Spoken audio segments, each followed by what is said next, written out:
Hail and well met, humble friends. Hi. Welcome back to Humblewood Yonderbound. I am Derek Sword. I am your GM for this game. I use he, him pronouns. I am joined as always by these very lovely people. And we're very excited to be back for another episode of Humblewood. Our heroes have themselves in a bit of a bind, but we'll get to that in just a second here. Before I have these lovely people introduce themselves and say more about themselves and their characters, I do want to say a couple of things right at the top. First, this is a Sword and Key game. Welcome. If you're new here, we're happy to have you. If you're already part of our community, it's great to have you a part of the community. If you would like to become part of the community, you can find everything and more.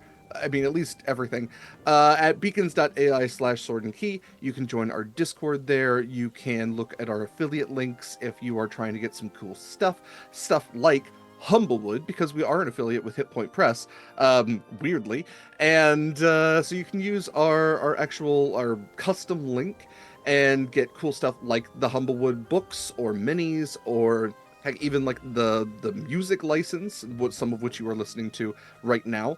You can also get cool stuff like the Griffin Saddlebag books. There's a second one out now, if you didn't know, and so it has tons and tons of really cool items to add to your TTRPGs, items that aren't typically in your standard 5e official products. Yeah, you can also see our ongoing philanthropic endeavors, such as PCRF, which we have a couple of games raising money for. We here, to segue to my second point, are raising money for Fauna and Flora International, which is a wonderful organization that works to preserve and protect this world's ecosystems and the animals that live within. It also helps the growing communities of human beings across the world better incorporate themselves into the natural environments in which we encroach. Thanks to Fauna and Flora International, they have been wonderful partners in the past year and continue to do so. So we will actually be doing a giveaway today. We will do that after break time. So it is for a pin, like enamel pin. So if you would like to enter, we're going to be doing a giveaway for 5 episodes. So this is episode 1 that we were doing this for. We have 5 pins to give away. So if you would like to enter to be part of that giveaway, just make sure you're hanging around after break, and make sure that we can email you, or the person from Fauna and Flora can email you. You just need to be able to be in contact with us in one way or another, so we can make sure we get the cool stuff to you. It might not come. It might be that we're going to tally everything up at the end of the season and mail it out after that. So, instant gratification and all that, just, bear that in mind. Also, thanks to Fauna and Flora International, they have also given us a gift card code for essentially a free hoodie. They have some really cool stuff. They have some really great, patterns and products on their site. If you really like pangolins, a lot of pangolin stuff. But we're going to do that giveaway once our Tiltify link, which you can see in chat as well as on all of our socials, once we hit our goal of 400 euros, because it is a UK based, not euros, pounds, British pounds, because it is a UK based organization. So we are really close. We're less than 100 British pounds away, pounds sterling. So once we hit that, we will do the giveaway for that gift card code as well. All that said, let's go ahead and go around and have these lovely people say something about themselves. So, Shadow, if you don't mind starting us out. Hi everybody, I am Shadow. I use she, her pronouns, and I am playing Clarence, who uses they, he pronouns and is a College of the Undead Road Bardlock. It's better every time. It's so good. Thank you, Shadow. Next up, we have Liz. Good morning, friends. I'm Liz, and today I'll be playing Betty. I'll be playing Betty. You will. Yeah, I will for sure. She is a Storm Herald barbarian. Yep. Fantastic. Yeah. Thank you, Liz. Next up, we have Queon. Hello, you beautiful people. I am Queon. I go by Brother Queon across all of the internets, and I will be playing Soren Dryspell, the little unluckiest lucky lizard dude you will ever meet. He is also a Circle of the Sand Druid. I think he's kind of lucky. I don't know. I think Soren's got some good stuff right around the corner. Oh, yeah. Next up, we have Anniek. Hi, I'm Anniek. I go by she, they pronouns, and today I get to play Mochi, who is just the cutest little raccoon cleric high priestess. It's not a cult. Yeah, let's go murder some people. Okay, that's you can't say it's not a cult and then back it up with that. But I'm not here to judge. I'm merely here to arbitrate rules. So last but absolutely not least, we have Christian. Hey everybody, hi, my name is Christian, aka Fluffy Google, all over the internets, teacher, RPG performer, educator, event coordinator here in the space. My pronouns are he, him, and I am playing Argus Ironclaw, the Swift Strig, Scofflaw fighter, and mercenary king of the mountains. And the only difference between a cult and a church is funding. So That's true. Yeah, it's all about taxes. Tax Yeah. status. I've been filing tax exempt since Mochi was technically of legal age, so we're gonna go with it's not a cult because otherwise I have a lot of back pay. You got. Yeah, And actually, we're gonna be fine. I'm gonna make the Humblewood even more of a utopia. No taxes. Nice. Just- No just don't- taxes. Yeah. No tax it makes is a cult then. It's a cult. Yeah. Yeah, It makes well, all religion cults. they're all Then cults everything's then. just a cult. They're all cults. Churches have to pay taxes. That's the thing. Mm, That's the thing. So you want to be a cult. I guess, yeah. Anyway, well, this is this is a both It's political more of a religious and schism than philosophical. a cult, you know? It is definitely Just a a religious widow schism. schism. Just a Just a widow widow schism. It's just a little schism. Half won't mind. Anyhow, this is Humblewood Yonderbound. I also, before we jump into a recap here, do want to celebrate and shout out our artist, Mikyl Sandoval. You can find him on his Instagram and also on our Discord. But on Instagram, it is Mikyl, so Michael, but not the way you think. And then Sandoval, Sandoval, Sandoval. You can find all of his artwork. And please commission him. He does the artwork for this game, also for other games, Horizon's Call and Zenith, and some games that aren't running at this point.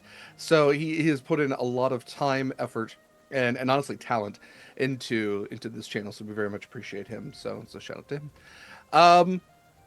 Okay, it's been a couple of weeks, so let's do a bit of a recap here. Our humble heroes, as you see them, one-time world savers.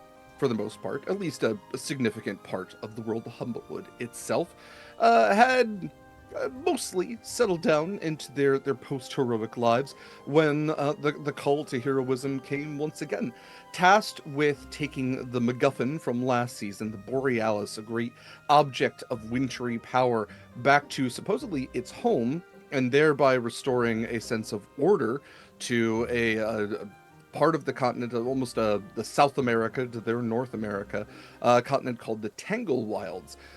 They found passage aboard a ship with a somewhat confident captain. The captain's confident. Their confidence in him, I can't really speak to.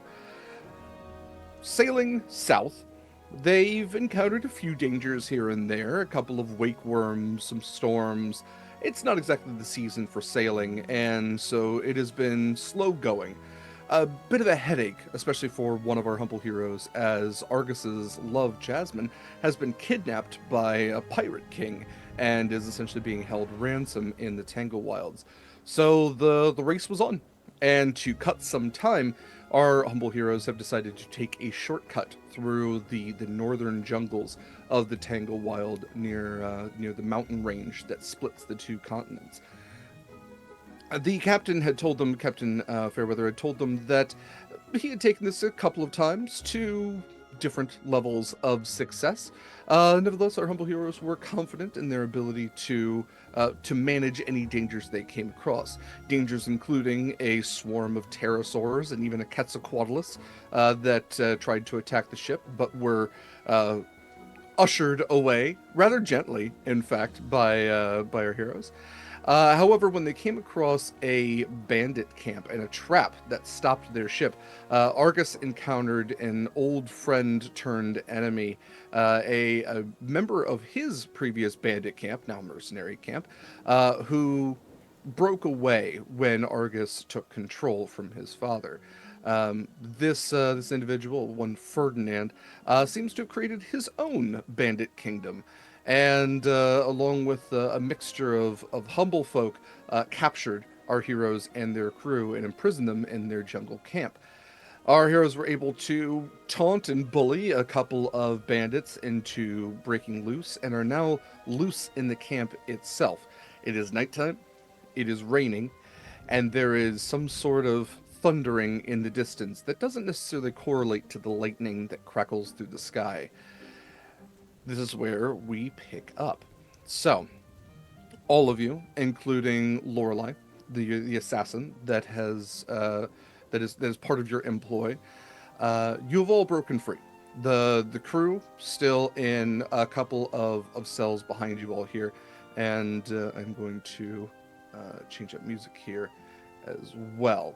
So, what you all have kind of seen as you've been moving along, it is dark. You've seen that there is a large bonfire much towards the center of the camp. Seems like a lot of the camp is on boardwalk structure. There's kind of low-lying water where you're almost like in a swampy, marshy sort of area. So even where there is grass, it kind of looks like you might just sink waist deep into it. Waist deep, perhaps for Argus, maybe neck deep for some of the rest of you. So this is where, we're kind of picking up. It's raining. You know that there's bandits about. There's kind of ramshackle shacks all over the place. Again, this creaky boardwalk to kind of walk across. This large bonfire that's casting these long shadows. And it seems like the bandits are celebrating, perhaps. It seems like there's a sort of merriment that is going on towards the bonfire. What... well, I guess at this point, how would you all like to proceed? What would you like to do? Did we get our stuff?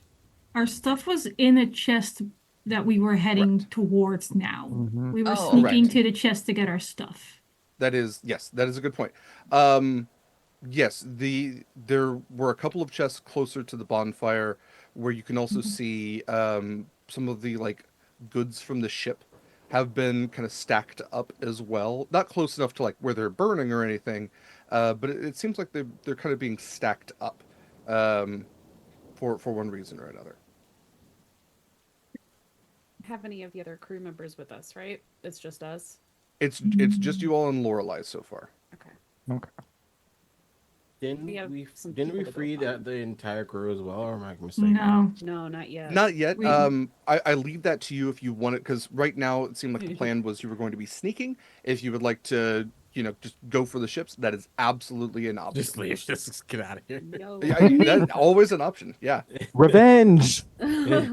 Re- Why not both? No, but I thought we said that we were going to try and stealth to the chest, get our stuff, and then start shit, because right now we don't have our weapons. I don't have my shield. If we start a fight now, that's not necessarily the best position to be in. Steal our stuff back, start shit. Yeah. Very fine with that. About how far is the chest of our stuff? Okay. So Just making sure, Let's- gotta paint the picture in my head real quick. for sure. Okay. So let's see here. I am going to move you all over to another map here to give you a good idea of kind of Yeah, what we're maps. looking at here. There's a map. Yeah, so we're gonna move over here. You all are at the far south of this map. What is that? So if you would like to move your tokens onto the boardwalk down here. All of these yellow orange tokens are bandits. Again, there are a variety of bandits. There are some Tilia. There are a lot of the roostery folk whose names are eluding me at this point. Gallus. The Gallus. Galluses? Yeah. Gallusai? Galluses. Yeah. Galli? Galli? Galley? Yeah. There are a number of chickens. Look at all those chickens. Look at all them chickens. Chickens. So yes, definitely some Tilly as well. Kind of a mismatch. There's like a hedge here. There might be a corvid there, maybe a raptor, but it definitely looks like the majority of them are Galluses or Tastes Tilly. like chicken. Great. Perfect. Love it. Also, the one thing you have noted before is that some of these might have dinosaurs. A point that I kind of skipped over a little bit earlier. So you know that some of the Galluses ride these very Velociraptor, well, Jurassic Park Velociraptor, because they're the big ones, the Utah Raptors. These clawfoots, which is the stat block I'll be using for them. So some of them are actually riding on dinosaurs. The dinosaurs actually have like reins on and a saddle, and seem to be somewhat tamed. And you also know that Ferdinand is riding on a Triceratops.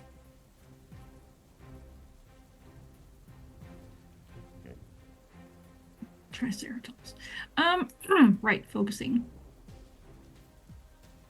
We're not planning on stealing a dinosaur. It's fine. No, definitely just focusing on my own personal items, and I would never ride a Triceratops through it. Never mind. Where on the map did we put ourselves? Oh, there you are. Oh, that's far away. Down. That's way down. Okay. Come. And On I will little put token. a token down for Lorelei as well. There we go. Cute. And I've the forgotten how to place chest tokens. is. The chest is. I didn't exactly create a token for it on the map, but we can consider it up by the bonfire. We'll say this southeast corner here. Here-ish, where I'm drawing ugly yellow things now. Yes. Yeah. Great. Definitely not a problem. Are there two Bettys on the map? Twice the Betty's, I do twice see the two fun. Betties. I placed one, and it looks like somebody else placed one. Probably Derek. Did I place a Betty? I meant to place a. No, I did not place a Betty. It's okay. Double Betty. Liz, move. Double the fun. Okay, there we go. Got it. I got There we it. go. Okay. Okay. How sneaky are the rest of you? I mean, Um, this seems pretty out in the open. Yeah, I don't think we're gonna be doing too much actual sneaking. Wait. Soren. Yes. So, have you seen what were they called again? The things that they're riding. What is that? You talking about the Triceratops? Yeah. Have you seen those before? Yeah, we have those at home. So you could talk to them, right? Yeah. So what if we find one that's like alone and then we talk to it and we make it our friend? Oh, And then that one can spread the word of Hath to the others? Mm-hmm, And then I they like can where all this be is on our going. side. That's an option. I'm not sure how. No offense, Mochi. How is Hath gonna help us here? Oh, Hath always helps me. I don't know what your plan is. Oh, I have none. If worst comes to worst, I'm just gonna go do this, and I'm just gonna cast invisibility on myself. Okay. Do we see any other Triceratops around that aren't being? So the only Oh, hang Triceratops on. that you saw before was the one that Ferdinand Donval was riding. I was Otherwise, gonna- you've just seen clawfoots. I'm sorry. Can go I ahead. just because invisibility is I can take someone with me. So okay, Soren, here's the plan. Okay. Take Soren with me, invisible, and we're gonna go talk to that Triceratops, and just tell the Triceratops to run through the camp screaming while we get our stuff. And we'll give it treats. Exactly. Yeah. Either ask it nicely or freak it out. Either way, as long as it panics and stampedes, we'll be golden. Okay. Okay. Oh, but we're invincible, so you still have to like talk quietly. They can still sort of, kind of, maybe hear us. So shh. He's writing it like right now. Whisper to the Triceratops. How are you gonna talk to the? Okay, It's gonna be fine. Don't worry about it. Oh my god. got it. All right, let's go. Okay. Clarence, do you want to come? No, I'll stay here with the others. Okay. They Anyone may else want need, to come? they may need hope. I love that Clarence's response to whispering is just full on talking. I don't want we're whispering. We weren't Who's whispering met- like who- 5 seconds ago. Why are we Have you ever whispering? met a quiet bard? Wait, do we all just want to roll stealth in general? Because like because we're just standing out here in the open. I was gonna like let you just have your conversation, but I do think it is probably best that we all at least get a baseline for some stealth here. Right. So let's go ahead and roll some stealth. If you are invisible, you may do so with advantage. Real quick, what type of ground are we standing on right now? You are not Planks. technically on ground. Yeah, you're on wooden planks. So that's Uh-huh, also okay. something to take into account. Is they tend to creak and grumble. Yes, they do. Okay. Well, let's see what we got here.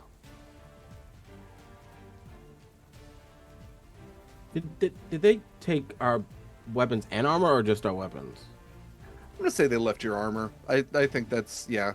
Cool, cool, They cool, they cool. they patted you down to make sure you didn't have anything that you could otherwise break out with. But yeah, Nice. I won't take your armor from you. I might have said something different in the last episode, but I'm contradicting myself now. Fantastic. Word Yeah, is this law. is, So, There it is. Mm-hmm. That's right. Yeah. It's my reality. mhm. All right, what do we got for some stealth rolls? Clarence got a 13. Okay. Right, we're still behind. Soren got Mochi, 20. Okay. Mochi got a 24. 14. Almost like I gave her a trick rebuild. And Argus. Natural 24, 27. Nice. Very nice. Oh, off. This is the night. Big boy too. It's All like right. it's like an owl or something. Yeah. It's like Yeah, you're an weird. owl. You're just sitting on all of the hooting you want to do. So that actually averages out to a 19.6. So that is what I will kind of So carry. We'll consider that 20. 19 Things are ramped up. for. Damn. Oh, That's how I'll round math it up. works. What's the After real difference between a 0.5, 19 and a 20? it goes- Big A difference. lot. Actually, it's 1 a point. lot. That's like a I will 5% consider it a detection 20. chance. We'll consider this a 20 for your group stealth. So as you are moving together, this will essentially like qualify for, hey, Argus is about to step on a creaky board, and Clarence can turn around and be like, that one. Like this is where you're all like, hey, you're really fucking loud right now. Can you shut up? And stuff like that. So this is where you're all helping each other. So the 13s can be helped by the 27s. Just I really picture do have- Argus duct taping the skull shut. It doesn't stop me. just for the shiggles of it, just to make sure that there's no chicanery down Derek's side. I casted Speak with Animals on me before I went invisible. Okay. All Perfect. right, smart play. Okay. Well, we have two invisible individuals with a plan. So, how would the two of you like to proceed? The plan. I mean, it's technically a plan. It's Even it's, a it's, best. it's an idea of a plan. The It's a semblance of We a have plan. we have concepts of a plan, Mm. Uh-huh. but you know what? That gets you really far in life sometimes. Yeah, real far. We're gonna head towards the Triceratops, please. Yeah, I'm gonna walk under the planks though, just adding to it where like they can't see me at all, or I'm quite literally just hidden a little bit more. If anything were to happen, Okay. Okay, Mochi, are you doing the same then under the planks?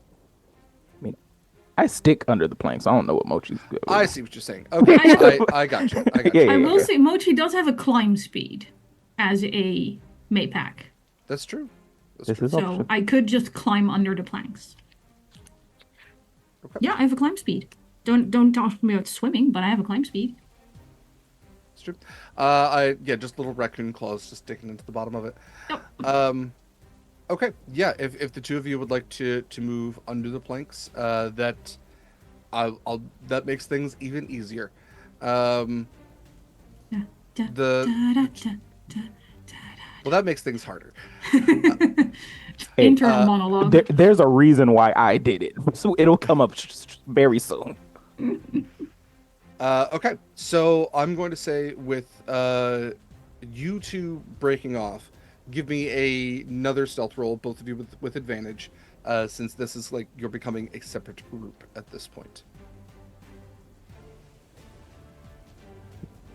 Truly, a party split has never gone wrong. Absolutely. The I last can't party remember. split we had ended it with a nuke. Excuse me? That went real well. I have another 24. I rolled the same thing again. Fantastic. Did we forget that happened? That the harbor exploded? Oh yeah, I have a 19. So Okay, fantastic. Okay, so the two of you maneuvering then, pretty handily beneath these boards, kind of staying to the outside of them to avoid any creaking. Mochi, whether you're doing this just with your claws or whether you have like some sort of little like backpack suction cups or like the little like ninja like knife blade things that they I have on think their hands. it's just claws at this point. Just claws. Okay. Just claws. The two of you are able to maneuver pretty successfully along. You are able to make your way up beneath several of these bandits, kind of moving along here, maybe even moving near them. And if you want to give me perception checks while you're kind of maneuvering around them. absolutely. 15. Da-da-da. Perception. Math 22. Okay. 22? Yes. I'm going to 14 say and the 8. both of you are able to pick this up. Definitely seems like these bandits are, while they do have a drink in their hand, a couple of them have a drink in their hand, they're also like they're doing it stressed. Like this is something where they're trying to calm their nerves. You can see that they're all kind of looking out towards the bonfire, but then Mochi, you would note that their eyes are actually going past the bonfire. And it's pretty, like, the bonfire is pretty bright, so it's kind of hard to see through like the light blindness what's out beyond it. But you can swear that there's like this some sort of like void out beyond it. Even like past the trees, you can almost swear that there's like this rock wall and this opening maybe in it. Like your night eyes are kind of picking up that there's this difference in the darkness, that where it's dim it becomes just absolute black in this large space. And all of the bandits seem to be staring out that way. You That makes continue. perfect sense. Half is in the void. It's one That's- of her domains. that's it true. tracks. They're all just praying. You continue moving along, and note that one of the bandits is actually like walking along just like a couple steps ahead of you, but you know, obviously the inverse, and is kind of walking up to where Ferdinand is posted on his Triceratops. And Ferdinand also, great axe. He's wearing his Triceratops helmet, kind of back on the back of his head, the way that like ancient Greeks might wear their helmets. But it has like, you know, very much like the beast he's riding has these 3 points made of metal coming off of it. And he's kind of just like tapping this great axe in his hand as this bandit comes up. And as you all begin to approach with your perceptions, you can overhear Ferdinand kind of looking down. What is it then? Well, sir, I was just wondering. It's getting pretty late then, and are we going to bring out the sacrifices then? I think she's. He looks down towards the water. It looks like she's getting closer, sir, and I'd rather it not be us this time. We're pretty happy we don't have to draw straws on this one. And Ferdinand just, you know, from your vantage point, kind of beneath the Triceratops, he just kind of spits, and it goes like right past Mochi's shoulder. Listen, lad, it's not going to be any of you. We have plenty to give to her this time, and next time, and the time after that. So just do your job.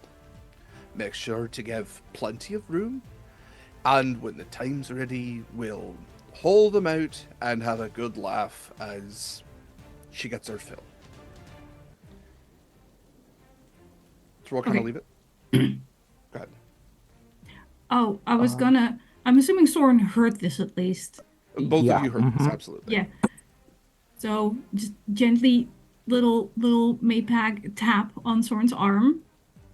Because Soren's gonna have to talk to this I am. Triceratops because he's not telepathic. So I was gonna use thaumaturgy Okay. for some distracting noises. Having heard said pirate, bandit, person, thing, thug be nervous about the water, I would like to make ripples in the water. Some gurgling noises, something that sounds ominous, like it's coming from the direction of the water, like she, whoever the fuck she is already coming up. Okay. Freak him out a little. Yeah. I like it.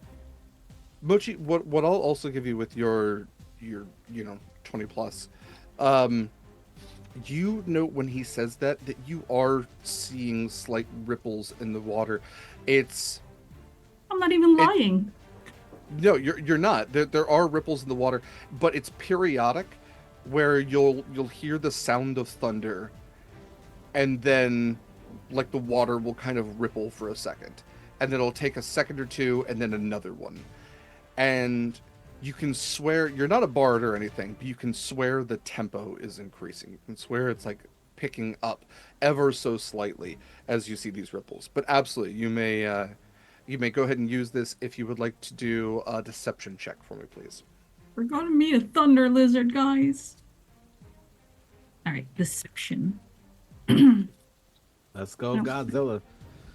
Right.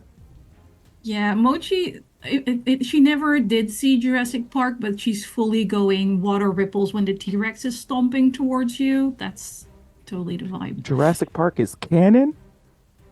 I mean, Yes, we there have is. dinosaurs. There's an animal version of Jeff Goldblum. Yeah. Oh, yeah. Oh my god. Mochi's first crush. I would pay to have that NPC in this game. 18. He's very happy to be here. Okay. With that, let's go ahead and roll for him. Oh yeah. You invisibly kind of look up at as he's looking down almost through you, and sees like the ripple just like almost explode around him, and he jumps a little bit. Well, sir, it seems as if she's gotten proper close, so I'm going to go ahead and take my post again. Then, if you don't mind, best of luck to you, sir, and all that then. And Ferdinand just like waves him off. So I'm going to move the bandit out of the way. He is going to go scuttling back here. So with Mochi doing that, and throughout this entire conversation, I would assume a Triceratops of bandits is probably very vocal when nobody can ever understand him. Did he say anything throughout all of this?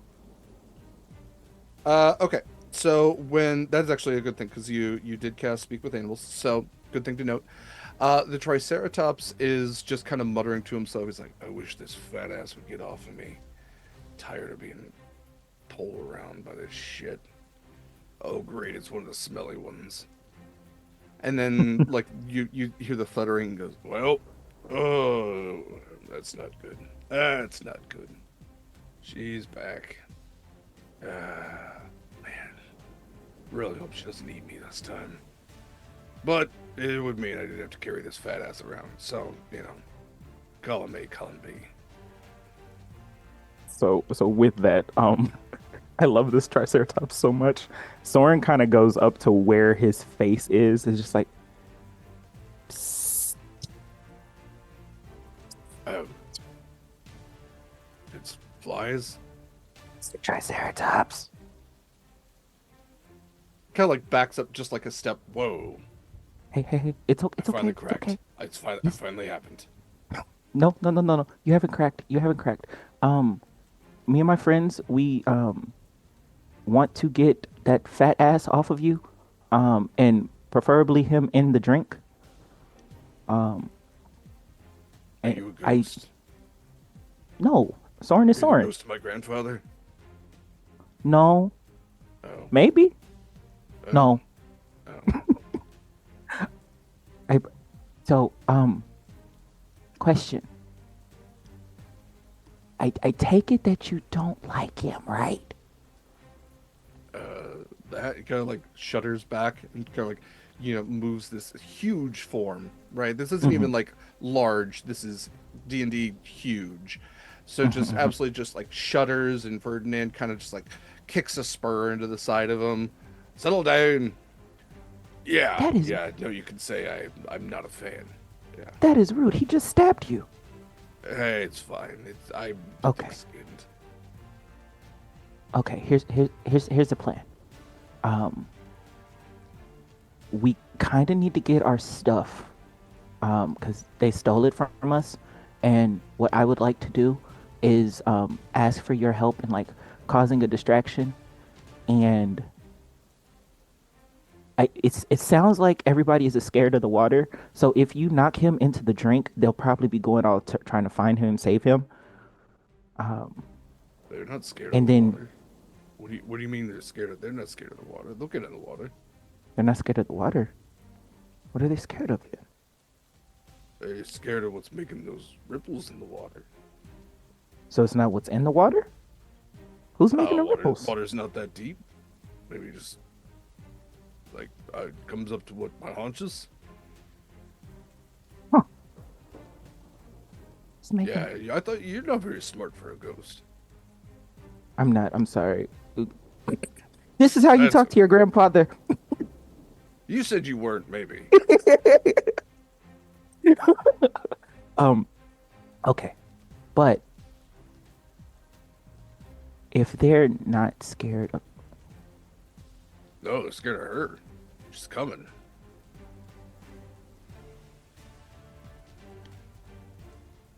Soren genuinely wants to know who this is. And he's like, who is her? Queen. Queen of Feather Queen. Queen of Feathers. Like, I look over at Mochi and I was like, is that Argus's wife? Is who Argus's wife? I've only been hearing you go. Oh, you said the feather queen is coming, and that's who they're scared of. She's the mercenary queen. She's got feathers, but that's not her title. Okay. Okay. So, all right. If she's the one that they're scared of, we still want to get you out of here and get you safe. Want to try knocking him off and just causing a scene? I mean, I can try. Times I've done that in the past. He's actually stabbed me a couple of times. It's not been great. Oh, don't worry. I'll get him for you. Thanks, Ghost. You're welcome. Yeah, let me see if I can give it a shot. Okay. Throughout this whole thing, you're kind of going, you're making dinosaur noises. That's not what dinosaurs sound like. But We don't know what dinosaurs sounded like. we know what a That's T-Rex silly. sounds like now, and that's upsetting. Like, do. we We do shouldn't know what know they that, sound and like, also yeah. it's horrifying. It's horrifying what they sound like. Dinosaur noises are terrifying from the things we've collected from their bones. Yeah, like we thought She's Jurassic bad. Park was. No, it's It's bad. worse. It's all bad. Way worse. So, throughout this whole thing, Ferdinand is just like getting more and more irritated with the dinosaur noise. Like, settle down, damn it! And he's, kind of kicking a little bit. Right as you're like finishing this conversation, you do note that Ferdinand is picking up off of his waist this massive like war horn, and you make the very quick 1-to-1. This is a triceratops horn that he is putting up to his beak, and he kind of shouts out to his men, "All right then, it's time. Bring him in." And he Real blows quick on the question. horn. Real Please. quick question before Yeah. he blows it. Yeah. This is about to be bad. This is about to be bad. How far up is he? Let's see. Huge size beast. So about 10, maybe 15 feet tops. Can I try and grab it? You can try. Okay, cool. Because my tongue can go 20 feet, and I can grab things that are 20 pounds or less. Go ahead and make a sleight of hand. How do you blow a horn when you have a beak?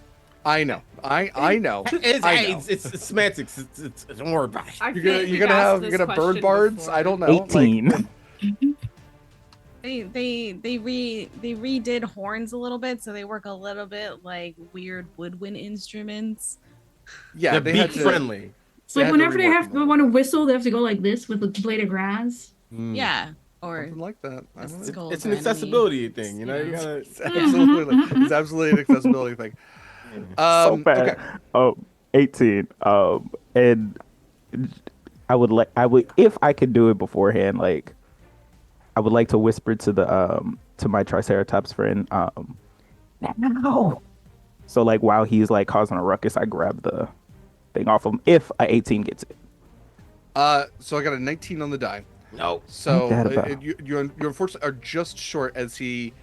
Actually, well, I'll say this kind of because I do like the attack. He gets off like probably not as much of a boy. There's no good verb for this. Toot blow, horn sound, as he wanted to, but you definitely get a and then the tongue wraps around it and pulls it from his hand, which destabilizes him in the saddle a little bit as something invisible has like pulled him forward a little bit. He had a good grip on this thing, and just then the Triceratops kicks up the back legs and bucks him off, and I'm going to say the Triceratops then begins to rampage. So Yeah. let's Yeah, Good job, buddy. Get him. So let's see. Ferdinand goes tumbling to the planks there, and this one, and then the Triceratops is going to just absolutely begin rampaging through. If you would like to roll for initiative, there is essentially going to be an initiative order at this point.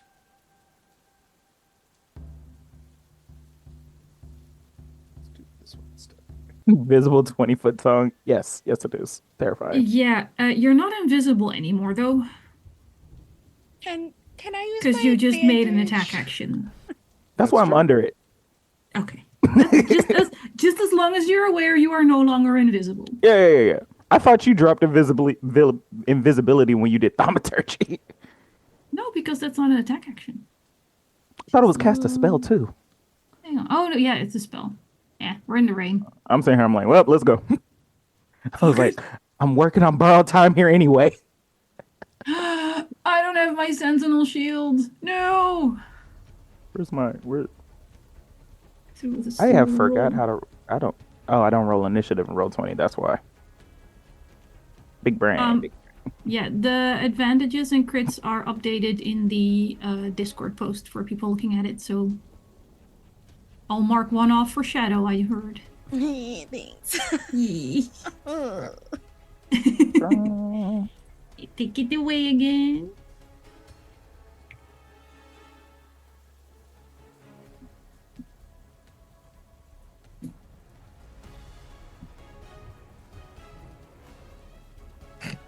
All right, go ahead and shout out some of your initiatives.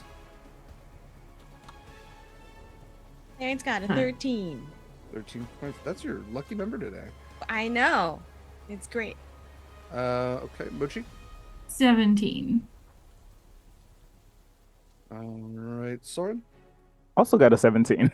All right. Do you all have a preference between the two of you? Your little busybuddies? You, I'll you. I'll go after Soren. Okay. He's the one who started this shit. Hey. I only had the concept of the plan. You set it off. Oh, fair. Let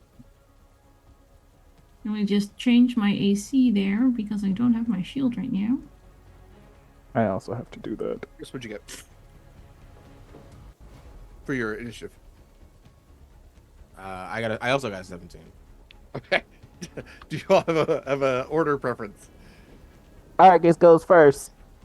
Sure, I'm cool with that. Okay. You just hit things. You just hit. That's my job. Well, yeah, exactly. No, you I am hit a things. fighter. Really I good fight. No, that is my point. You hit everything, and we sort of come after you and clean up little bits and pieces. You're very good at it. Betty, what about you? 19. Nice. Please don't get eaten. Mochi would feel so bad. Didn't need to actually do that. Let's do that. Oh, Yeah. I Still love go this. before the bandits. I love that one. That was great. Yeah. Let's see. So, 19 was Betty. Betty, and then let's see. And okay. And then it is going to be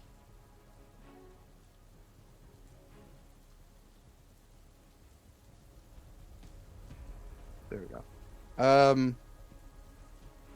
Betty, you are going to be up first. What would you like to do? What a great question. You're doing great, sweetie. Well, I mean, it's just that the rest of the party is so far away, Yeah. and we also have no weapons. So When's supposed to that's- start combat? It's fine. I think.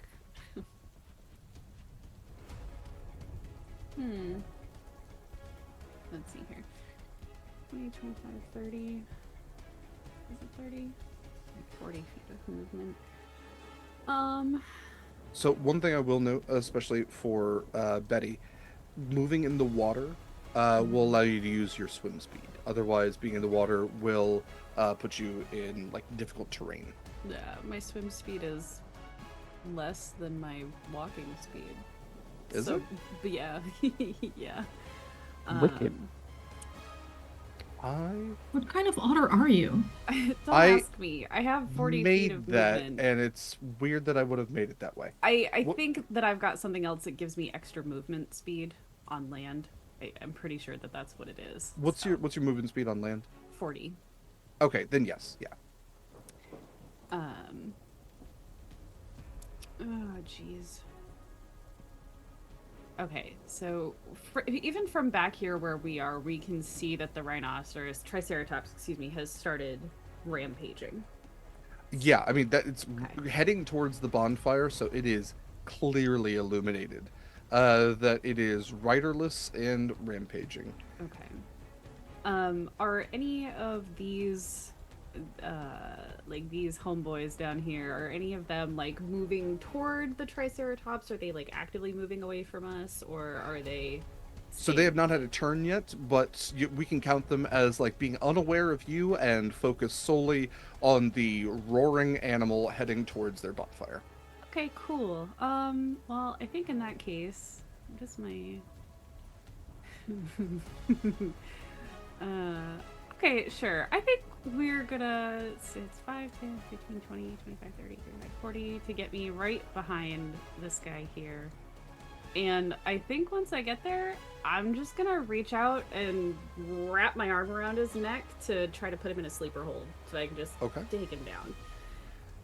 One thing I will also note, you did get, I believe, a short sword and a spear off of the bandits that you locked in. So, Oh. I don't know, like, that's only 2 weapons between 5 of you, but if you did want to distribute those, that is something you could absolutely do. And you can also find, like, improvised weapons, or if you do take out a bandit, disarm them in the meantime. Those Sure. are always going to be options. Okay.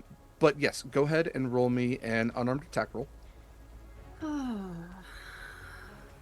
I don't even think I have that written down anywhere. Hit him with that athletics check. Yeah, for real. Just leave it to Argus. He's just gonna grab a bandit and hit other bandits. Is it 23? Yeah, that'll absolutely do it. Yeah, so Betty just kind of just like shh, and just holding on until he passes out. She doesn't want to kill him. She just wants to make him pass out. Yeah, we'll consider it a grapple. Go ahead and give me some damage for that, please.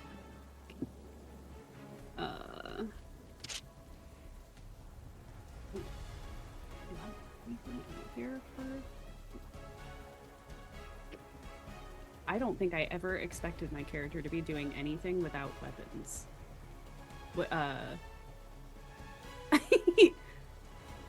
I literally don't know what to roll.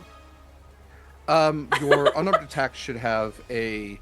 Are you looking on D&D Beyond? No, I don't have any. It's Okay. all, yeah. That's totally fine. So I believe If you have claws or anything, anything, it's a D4.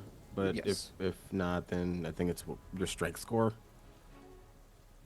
yeah, I like to consider it a D4 plus your strength because Okay. mostly if you have like lizard folk and that you have a bite attack so you want to do a D4 plus your strength or dexterity. Honestly, either one. Yeah, we'll go with strength. That's a 7. Okay. Yes, this bandit is grappled and looking pretty rough as you kind of just like wrap around them. So they are kind of like going to reach for their weapons on their turn. But as of right now, you definitely have them held. It is the Triceratops' turn, and the Triceratops, let's see, movement for them is 50 feet. So the Triceratops is going to go running, let's see, right through these two. And will also, while it's doing that, smash through the chest, opening the otherwise locked chest and revealing all of your items inside. So the Triceratops will do, let's see here, it's trampling charge. And we'll also do gore and stomp attack. So let's see, both those will hit, and 2 of these bandits are absolutely taken out. The third one here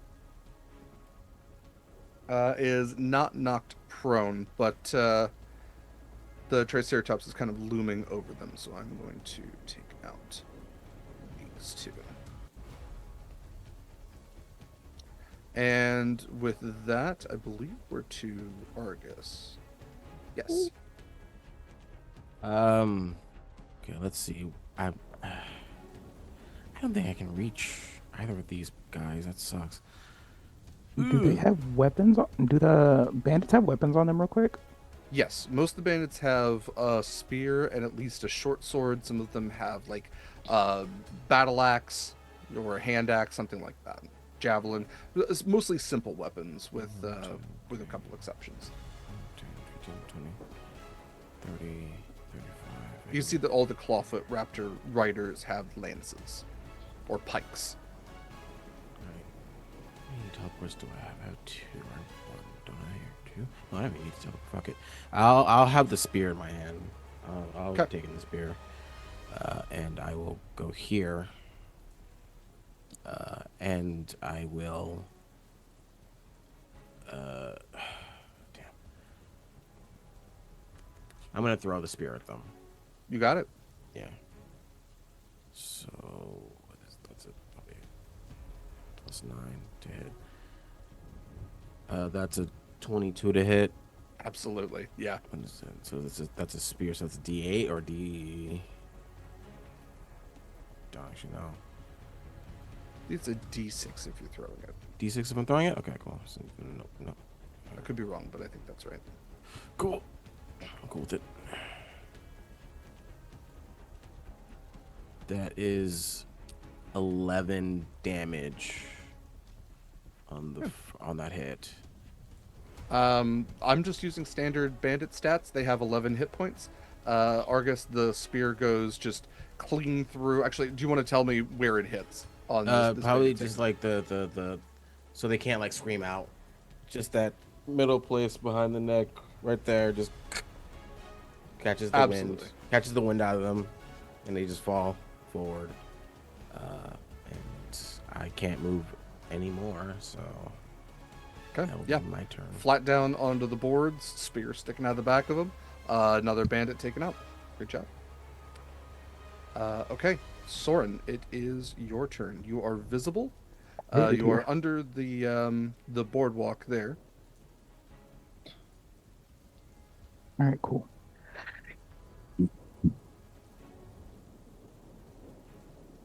Can I get an extra token, by the way? I'm gonna Yeah. need a thing. Yeah, for sure. Um, Preferably one of the pterodons, like, because as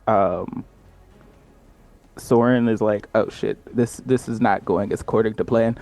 He kind of reaches in his pocket and pulls out just like a little leaf, um, and like blows into it very softly. And I am casting Summon Draconic Spirit, Okay, and I would like it to look like one of the pterodons. you got it. Uh, one moment while Canva downloads this for me. I'm Let's so see. sorry. No, you're totally fine. I had a token, so I'm glad I got to use it. Okay, here is your draconic spirit. We're uploading. One moment.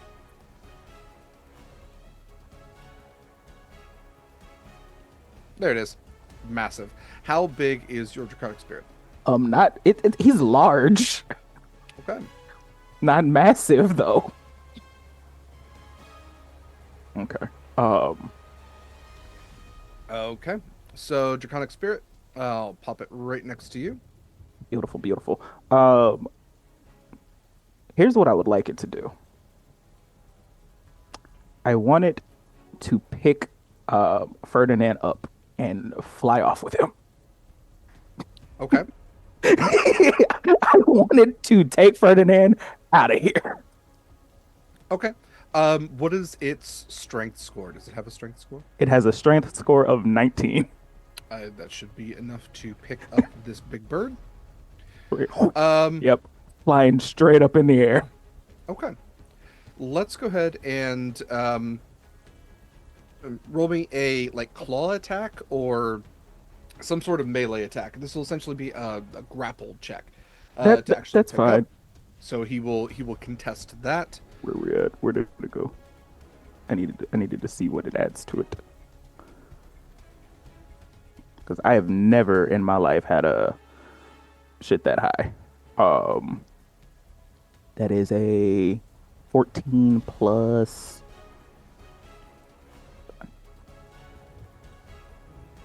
14 plus 4, so 18.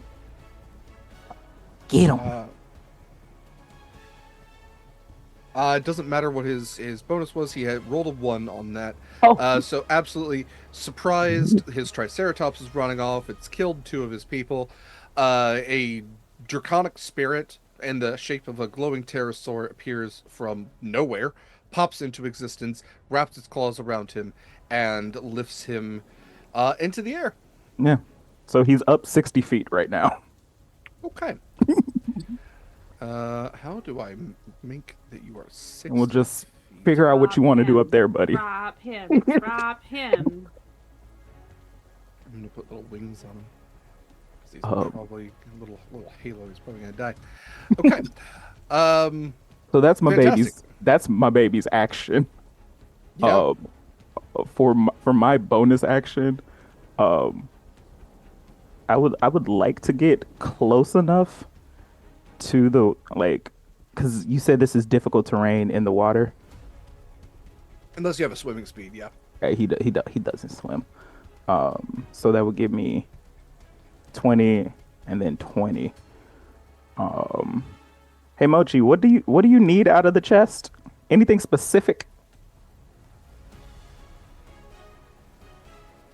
I got to keep my holy symbol, so everything else is like fun for later. So I think the focus should be getting Betty and Argus their weapons. Okay.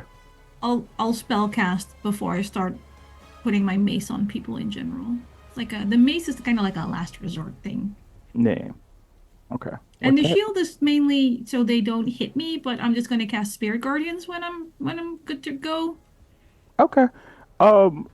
All right. Cool. So I'm gonna go about like yay, like right here.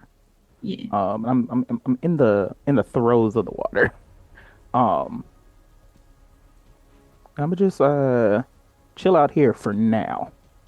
But Okay. as I'm the closest one to actually getting in there, I'll probably be able to get there first. Fair enough. Okay. Um, great turn. And just so you know, everyone gets an advantage. Okay. Let's see. So Mochi, you are up now.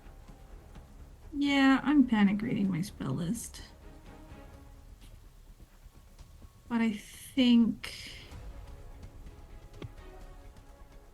yeah, I think Spirit Guardians is just my best bet right now.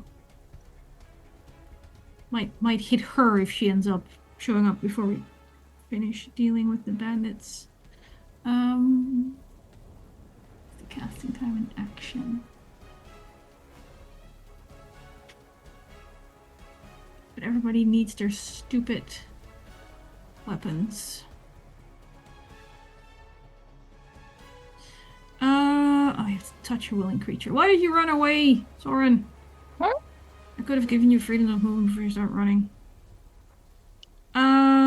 Damn, that would have been real good too. Yeah. Well, we said you could go first, and you did. God damn it. My job. I'll just cast Spirit Guardians on myself, and I will designate my beloved party members to be unaffected by them. I will simply surround myself by a cloud of frolicking, starry, dark raccoons. Wonderful. Okay. And Uh, I'm not getting in the water. I'm gonna move across the boardwalk. okay. Then next up we have Ferdinand, who is 60 feet in the air. I am going to roll an intelligence check for Ferdinand to see if he realizes how bad of an idea it is to fight the thing that's holding him in the air. I can tell you he rolled a 6 Okay. using my foresight. Then yeah. Good shit. Fantastic. First of all, before that, this wonderful cause and effect. Thank you all so much for hitting our 400 British pound goal. We will be doing our drawing for the hoodie. We'll say next game, because we do already have a giveaway for a Friday Tea gift card, $20 Friday Tea gift card. So And a pin? Question mark? and a pin, because the pin is just a given. So in the effort of not overloading a single episode with too many giveaways, we will do a giveaway for a pin and a giveaway for a Friday Tea gift card, $20 gift card, both after break. It'll be one giveaway. We will draw two names, and then next time we will do our giveaway for the hoodie gift card. So thank you so much for hitting that goal. That's amazing. Your money goes towards a fantastic program, and I'll talk more about it once we hit break. But to jump back into it, the Ferdinand's going to try to swing his great axe and hit the draconic spirit, the pterosaur that is holding him aloft. In an effort to get it to drop him, that's a 19 to hit. Meets it, beats it. Okay. He is going to do. Not me googling D&D fall damage. It's 1d6 per 10 feet. it's bad. It's 1d6 per 10 feet. Okay, so it'll Yep, be 66. 1d6 per Okay. 10 feet. Okay. So he Topping is out going at to like do, 200 something for terminal velocity, but he is going to do 20 points of damage to the pterosaur, and see if he can get it to drop him. So, Let's actually do it this way because that would be his strength either way. Can you do a grapple check for the draconic spirit? Essentially, it would be an attack roll, for like claws or something like that. It just needs to meet or beat the 19. Oh, it fails that. He rolled an 8. Okay. All right. 6, 6. Good luck, buddy. Do you want Ferdinand me to roll is, it? I rolled pretty high, so I rolled Nope. a 30. That was 3 6s and a 5, and then a 3 and a 4. You go right ahead. So, yeah, Ferdinand is going to take 30 points of damage as he plummets back towards the boardwalk, cracking it as he does, and landing pretty solidly in the water. So, good for you, bud. That was smart move, huh? Eat pain. Okay. Let's see. And yeah, okay, cool. So that is not actually it for his turn. He is going to, after that, where can I find it? There it is. He is going to use his bonus action Second Wind and regain 20 of those 30 hit points. What a jerk. But that's his one Hey, opportunity for it. at least that's his second wind gone for now. Yeah. Okay. Derek, Yes, he fell into my spirit guardians. he sure did. What does he need to roll for that? Wisdom saving throw, please. Wisdom save. Okay. Only plus DC 2 to his 16. wisdom. It's only a 7. So Perfect. he's yeah, this is Let me pretty rough. let me grab some d8s for you. Please. Ferdinand's having a rough day. He should've Well, left us maybe if he alone. wasn't like a complete asshole in general, he wouldn't be having a rough day. I'm just saying. Valid point. How do I have this many d10s but not a d8? Jesus Christ. I buy them in sets. There we go. 11, 17 points of radiant damage. I don't know if the type matters, but It does not for him. Thank you. Okay. Surprise, he's actually a lich, so. Oh, God. double damage. And another skull for Clarence. Lich fight. All right. It is now Clarence's turn. Alrighty. So, Derek, I don't know if you saw my little message because you're doing a lot over there, but Lorelai's not in the initiative order. I don't know if that's intentional. You're muted, You're but also I muted. assume you're telling us that she fucked Yes. off and told us to go screw ourselves.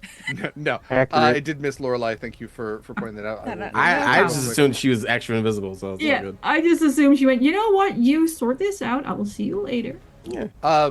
From now on, I will have her go on Argus's turn since that's like who she's directly with. We'll give her kind of a free turn after Clarence's, but we can kind of Yeah. add her into that. Okay, that works. So, because Clarence is gonna go is gonna. Oh my gosh, please, Windows, will you please stop? Thank you. Clarence is gonna go boo boo doo boo doop and hop on over to Lorelai and be like, hey, so I know we don't know each other that great, but I figured you might just want some assistance, you know, because I figure you're pretty cool at taking out people. So here, I learned this one from Mochi. And then Clarence does like a little like whistle song for Hath, and we'll cast her. We'll spend a bardic inspiration to cast her warding trick onto Lorelai, which gives Lorelai. Oh, technically I didn't need to move, but it's fine. Which gives Lorelai.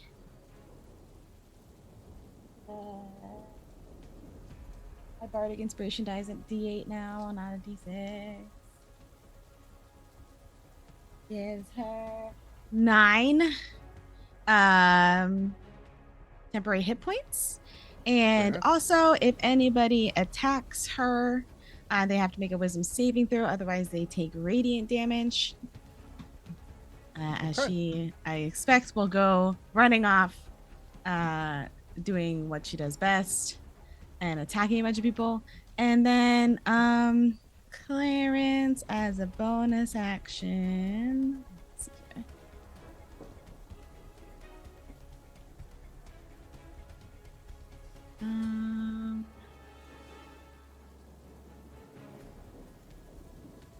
Clarence bonus action. How far away are these people? That one's 30. Clarence is gonna use a hex onto the bandit in front of Betty. Okay. Just so that now it can be hexed for next time. Fantastic. All right. Anything else for your turn, Clarence? That's it.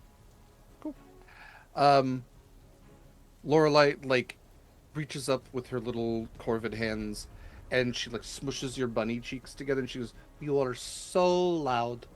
Thank you." And she is going to then pull 2 of her poison daggers and go running off towards. We'll say she'll. Let's see. Go over this way. She's gonna try to wrap around and see if she can take out some of these bandits as you all are kind of headed on the east side there. She'll see if she can take the west. Also, I forgot to name the ability for the hex, so it's strength. Good, thank you. Okay, that I believe is her with a dash.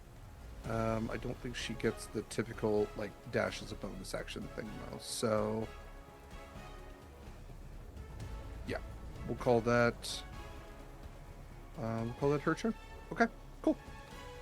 So next up then we do have the bandits. I'm going to have one of the bandits then come up to Lorelei and attempt to do a stab. So they need to do a wisdom saving throw. Is that right, Shadow? Yes, wisdom saving throw. Otherwise, they're gonna take radiant damage. Okay. That's a 15. That meets it. Okay. It's fine. She still has uncanny dodge, and they still need to hit her in the first place. So she has a 16, and let's see here.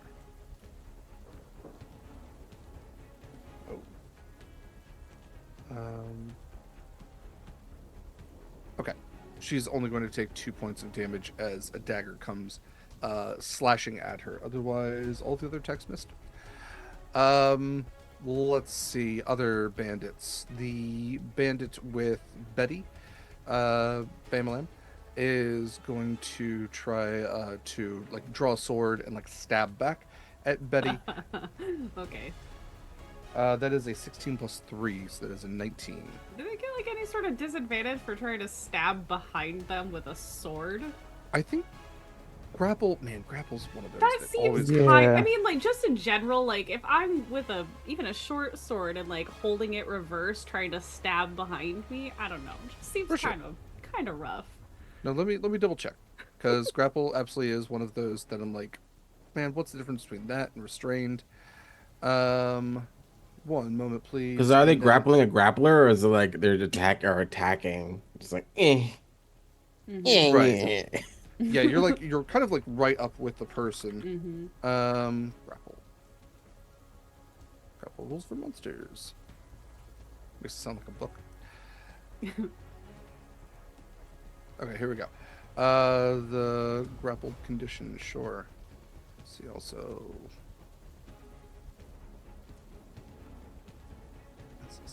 Okay, speed is 0, can't increase. You have disadvantage. Okay, disadvantage on attack rolls. Against any other target other than the grappler. Oh, what? The grappler can Garbage. drag or carry you when it moves, but every foot of movement costs 1 extra foot unless you are tiny. So I think the way that like we absolutely think of it like as a hold, and that's Yeah. where like the speed is 0 and everything. But if you think about like your self-defense classes. Somebody has their arms wrapped around you. You can grab a blade at your side and just like stab right behind you, and at least hit something. But at least for the sake of this, the way that you're describing, I will give disadvantage to their attack roll. That is only a 9 plus 3, so that is a 12. Yeah, that misses. That's not hit. Okay, cool. And that is it for their turn. Okay. Let's see. Everybody else, I'm going to have these two. Well, they don't really want to get closer to Mochi with those like spirit guardian raccoons around. Um, let's see. I'm going to have a number of them throw their spears at the Triceratops. I'm going to have the Clawfoot riders kind of move in as well here. And I'll have them there. So I'm not going to make you all sit around. I will have a couple of spear attacks at Mochi and Soren. And then this Clawfoot is going Do they have to... cover because they're beneath, or are they technically under the floor? What's the position of those two? Soren's out in the water. I'm in the agua. Oh, you're in the Yeah. water. Okay. Hey, I'm in agua. Mochi, Mochi would have clambered back up, but by all means come within 15 feet of me and my spirit guardians. And yeah, I don't think they're going to get within 15. In fact, I think they're going to try to Those are avoid... spooky lights. I'm not trying to get near that. Here, Yeah. pookie, pookie, pookie, pookie. They Come literally on, just watch their Sugarfoot. leader get Come on, hammered little by that. Dallas. Come on. But they are going to make some... let's take a look here. They will make some spear attacks. So this is a +5. So that's a... I should just look at your things. So it's going to be 2 spear attacks towards Mochi, I believe. Rude. boo. Actually, yes, and then one towards Soren. So Mochi, you have a AC of 16. Soren, yours is 17. Yeah, because someone stole my shield. That's right. It's still a pretty Oh, high AC. mine is also 16 because I don't have my shield. Okay, so 2 16s. Okay, cool. That is good to know. The first one misses. The second one hits, and the third one hits. Okay, so let's see. Soren, you are just going to take where are we at here? 6 points of piercing damage. Mochi, you will take 8 points of piercing damage. And then I will do some damage towards the Triceratops. So as you look over, they are kind of porcupining this thing with some spears as well. But that will wrap up their turn. And that is a good time for us to take a break. So stick around, folks. We will be back shortly. Do the things, pitch bets, all that kind of stuff. We'll be back in about like 10 to 15. And when we come back, we will do the giveaway for the Friday Tea gift card, $20 gift card for Friday Tea. Fantastic tea shop based here in the Pacific Northwest. Has almost like, I couldn't even count how many tea varieties there are for all different types of fandoms as well. So if you're still into like Game of Thrones or Firefly or Star Trek, Lord of the Rings, or I think Bridgerton, like there's a tea selection for everyone. So we'll do a $20 gift card giveaway for that, as well as a giveaway for a Fauna and Flora pin. Just to enter both, make sure that you can be contacted afterwards so we can get you your stuff. Stick around. We'll be back. Hail, well, mad humble folk, welcome back to Humblewood Yonderbound. This is your brain on TTRPGs. Let's jump back into it. So, this is way too calm music for what we are doing here. This is nice and happy, but you all are in the middle of a bandit dinosaur fight. We are back to the top of the order. So, we have Betty, still. Although I will note that all of you would feel it now in your feet, even on the boardwalk, a rapid approaching thundering reverberation that is extending through the ground. So, Betty, grappling your bandit, would you like to continue doing so? I would like to continue doing that. Yes. Okay. So your attack will be with advantage then, and you can go ahead and do your damage. Attack with advantage. Okay. Let's see here. 17 and a 2, so 20, 21. Yes, absolutely. 21 hits. Fantastic. And that was a D4, you said. That's 5.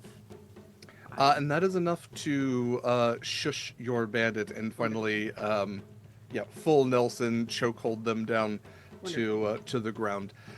So as we established, this bandit does have a scimitar on them. Oh, a scimitar. As well as a dagger. So if you would like to take either of those items, I will just let you have that as a free action. And if there's anything else you'd like to do for your turn, any movement or anything. Do they also happen to have anything like, I don't know, like a length of rope or maybe a belt on their person? Sure. I would say that they very likely could have both. Okay. Well, if we've got a rope handy, I think I would like to maybe do like a quick hog tie so that they're not getting up and coming back after us later. Okay. Just, ankles to wrists behind their back so that it's really hard for them to get out. Sure. And I no think sleight of hand. I'll say that this is just that they're unconscious anyway, so you are able to tie a knot or tie a lot. So, well, with Betty with her knot making skills, I think she could probably manage it.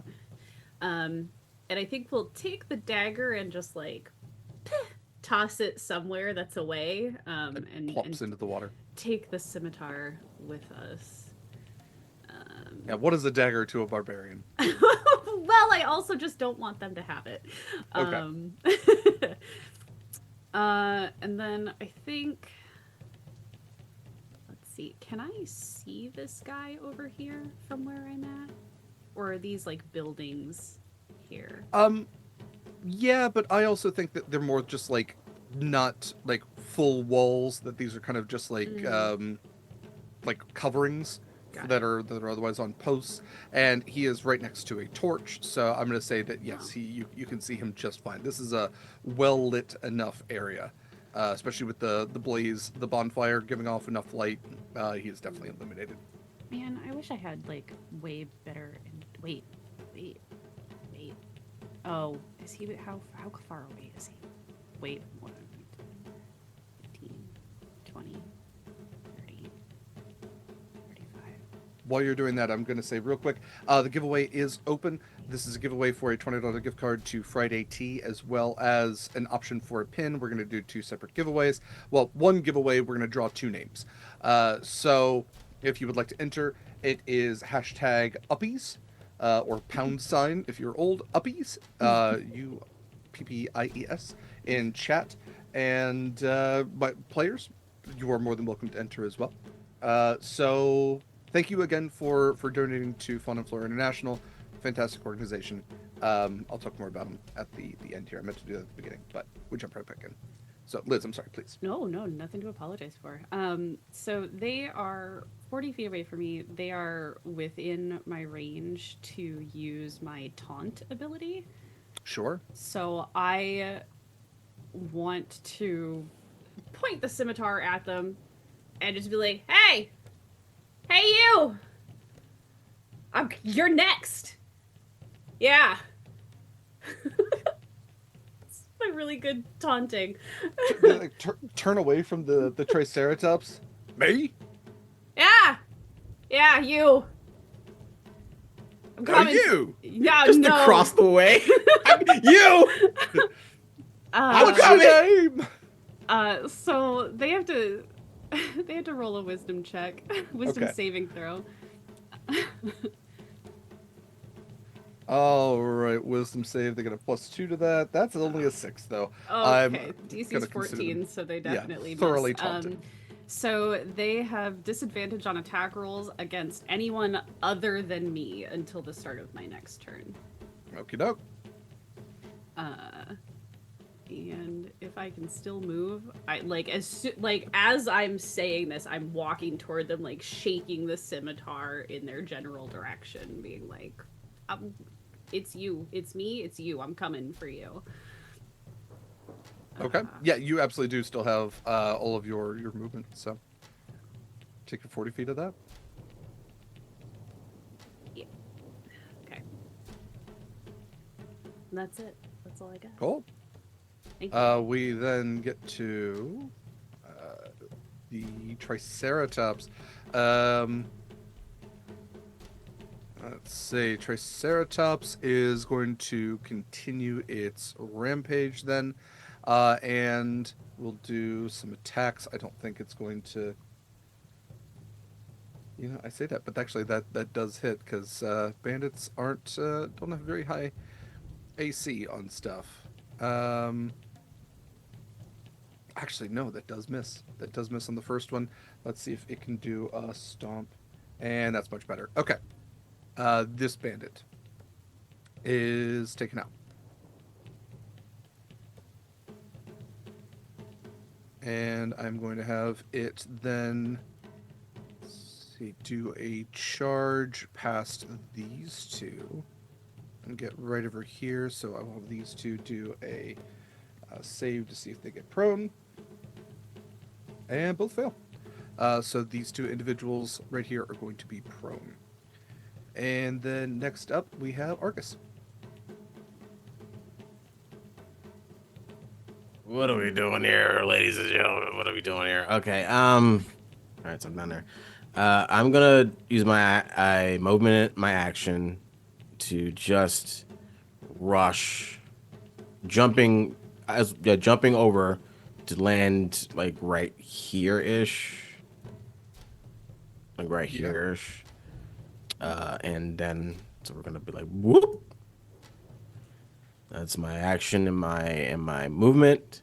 So do I have to make an athletics check to jump that?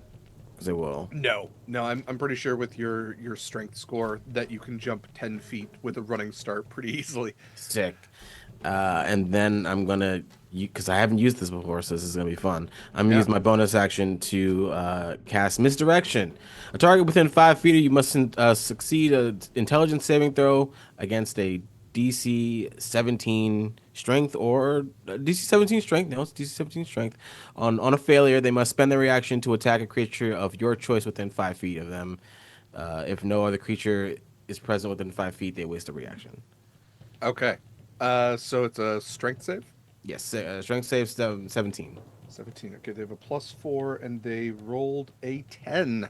That is only a 14. So Well, it's an intelligence saving throw to do it. So they would intelligence. Then yeah, no, definitely missed that. So they attack their friend as they swing at me, but then hit their bud. Okay. So I'll give you that. I'll give you that interpretation of what that means. Yes, absolutely. Like you duck out of the way, and that scimitar goes absolutely wild. I'll go ahead and just roll this. It's going to be 3 scimitar attacks all towards the buddy. Then it's nice because I only need 1 stat block open. So let's see. That's 1 hit. That's 2 hits. Okay, and then okay.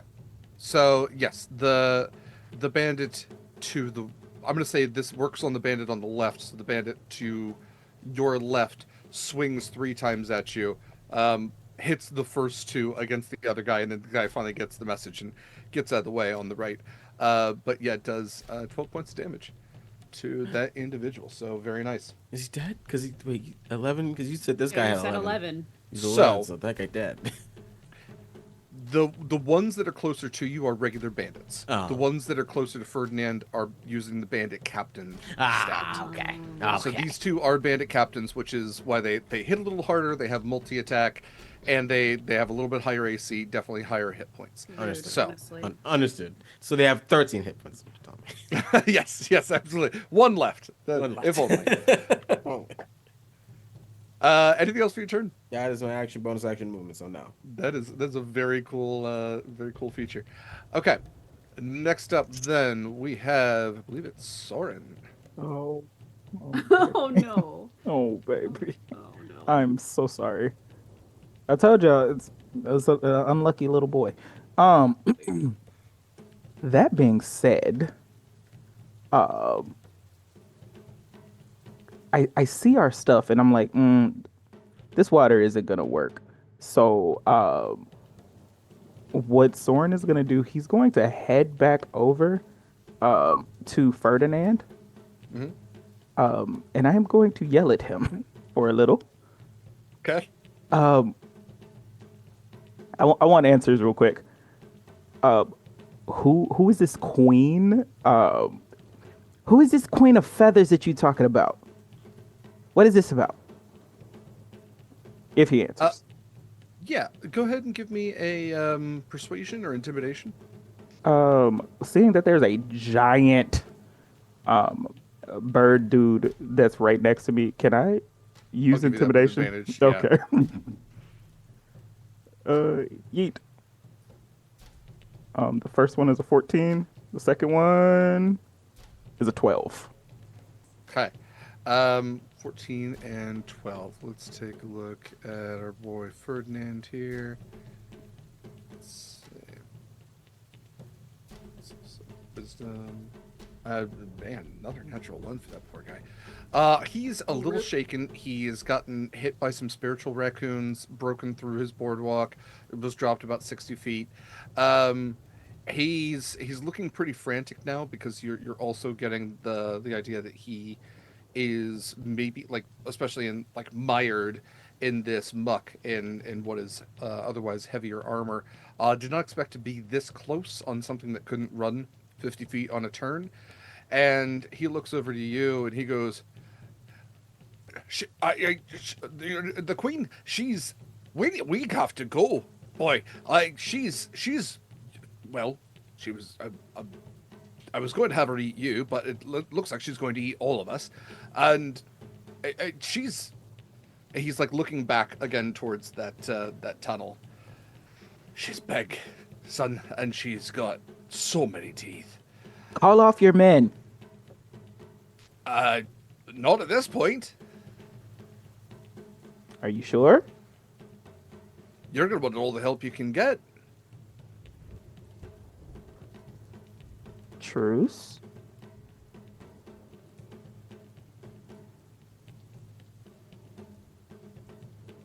Go ahead and roll a persuasion check for that one. All right. Another 14. Okay. I have a +0 to all of this, by the way. I'm not a yapper. I talk to stones. Truce with you, but not with your strig friend over there. His ass is mine. Package deal. And like at that point, I'm gonna have my pterosaur, like its teeth start to kind of like railgun and spark a little bit. Okay, all right. Don't send your weird thing at me anymore. Just fine. Until the queen does her thing. Uh-huh. Truce. I'm holding on to this. I'm keeping this, by the way, and I hold up the horn. This is mine now. Fine. All right, so I will say that was my action. So with that being said, are these still hostile? They are going to be hostile until Ferdinand's turn. Okay. Which means that, you can hit them. Their turn is on, 9.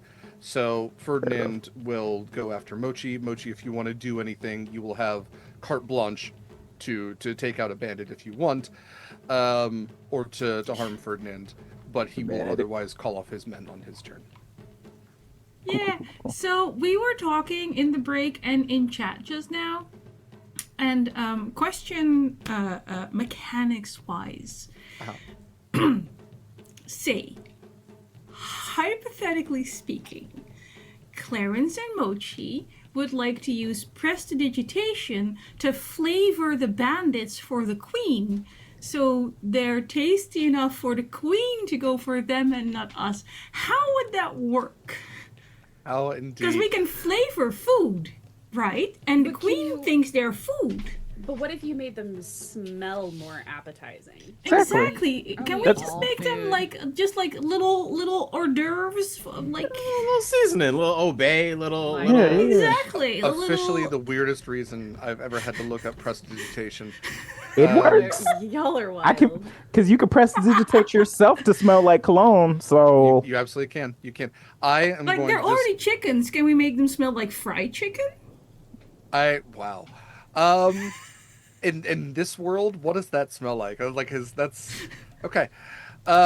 So the answer is yes. It's how many How you can many? get. Yes. Okay. So you create an instantaneous harmless sensory effect. Let's see. Level range is 10 feet. Yeah, I can So get next to Ferdinand. Don't worry.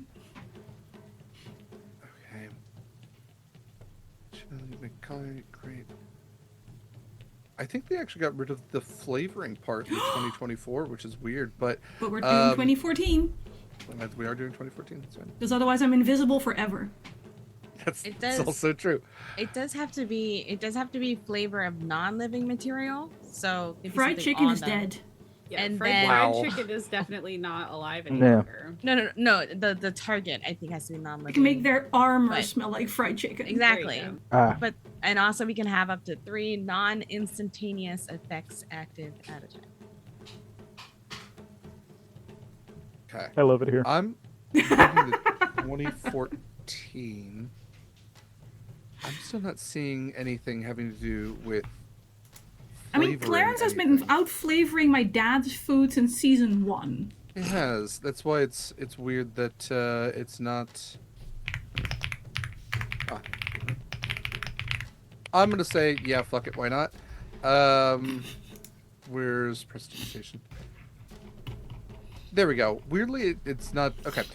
You chill, warm up, or flavor up to 1 cubic foot of non-living material for 1 hour. So, what I will say is that if you want to make them smell good, you will be able to get 10 feet. If you want to flavor something, you're only flavoring 1 cubic foot of like armor or shield or something like that. I'm hearing potential, not gonna lie. Oh wait, but we don't want to flavor the ones near the Triceratops, because we want the Triceratops to live and be our best friend forever. You're saving him. We have to save my grandson. Sure, Ghost. She's not here yet, so I think we're gonna hold off with the flavoring until she arrives. Okay. So in order to prepare for the flavoring, because I also don't want to be within 10 feet of whatever ends up smelling like delicious, delicious fried chicken, I'm gonna invoke my duplicate to do the flavoring for me when she shows up. So it's not me. You're sous chef, sure. Exactly. Let's get a sous chef. If I slam her down here, she can move. Nope, come on. You're supposed to go in the square. Yeah. And then, can I move my duplicate on the turn I cast her or not? Invoke duplicity. As a bonus action, I can move them within 120 feet of me. Yeah.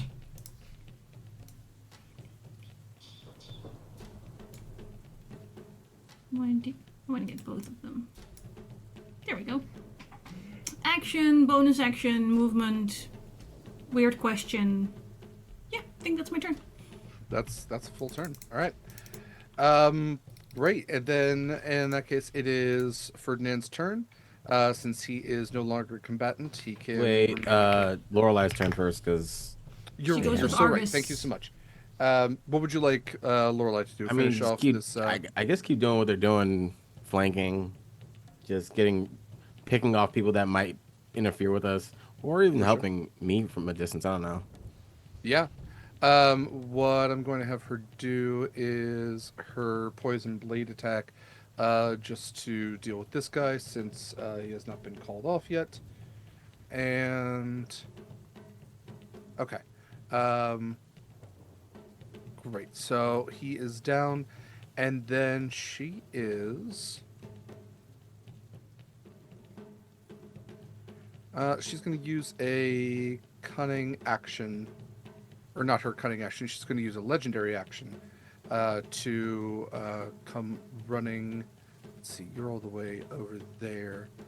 I'm going to say she'll move up towards Betty then.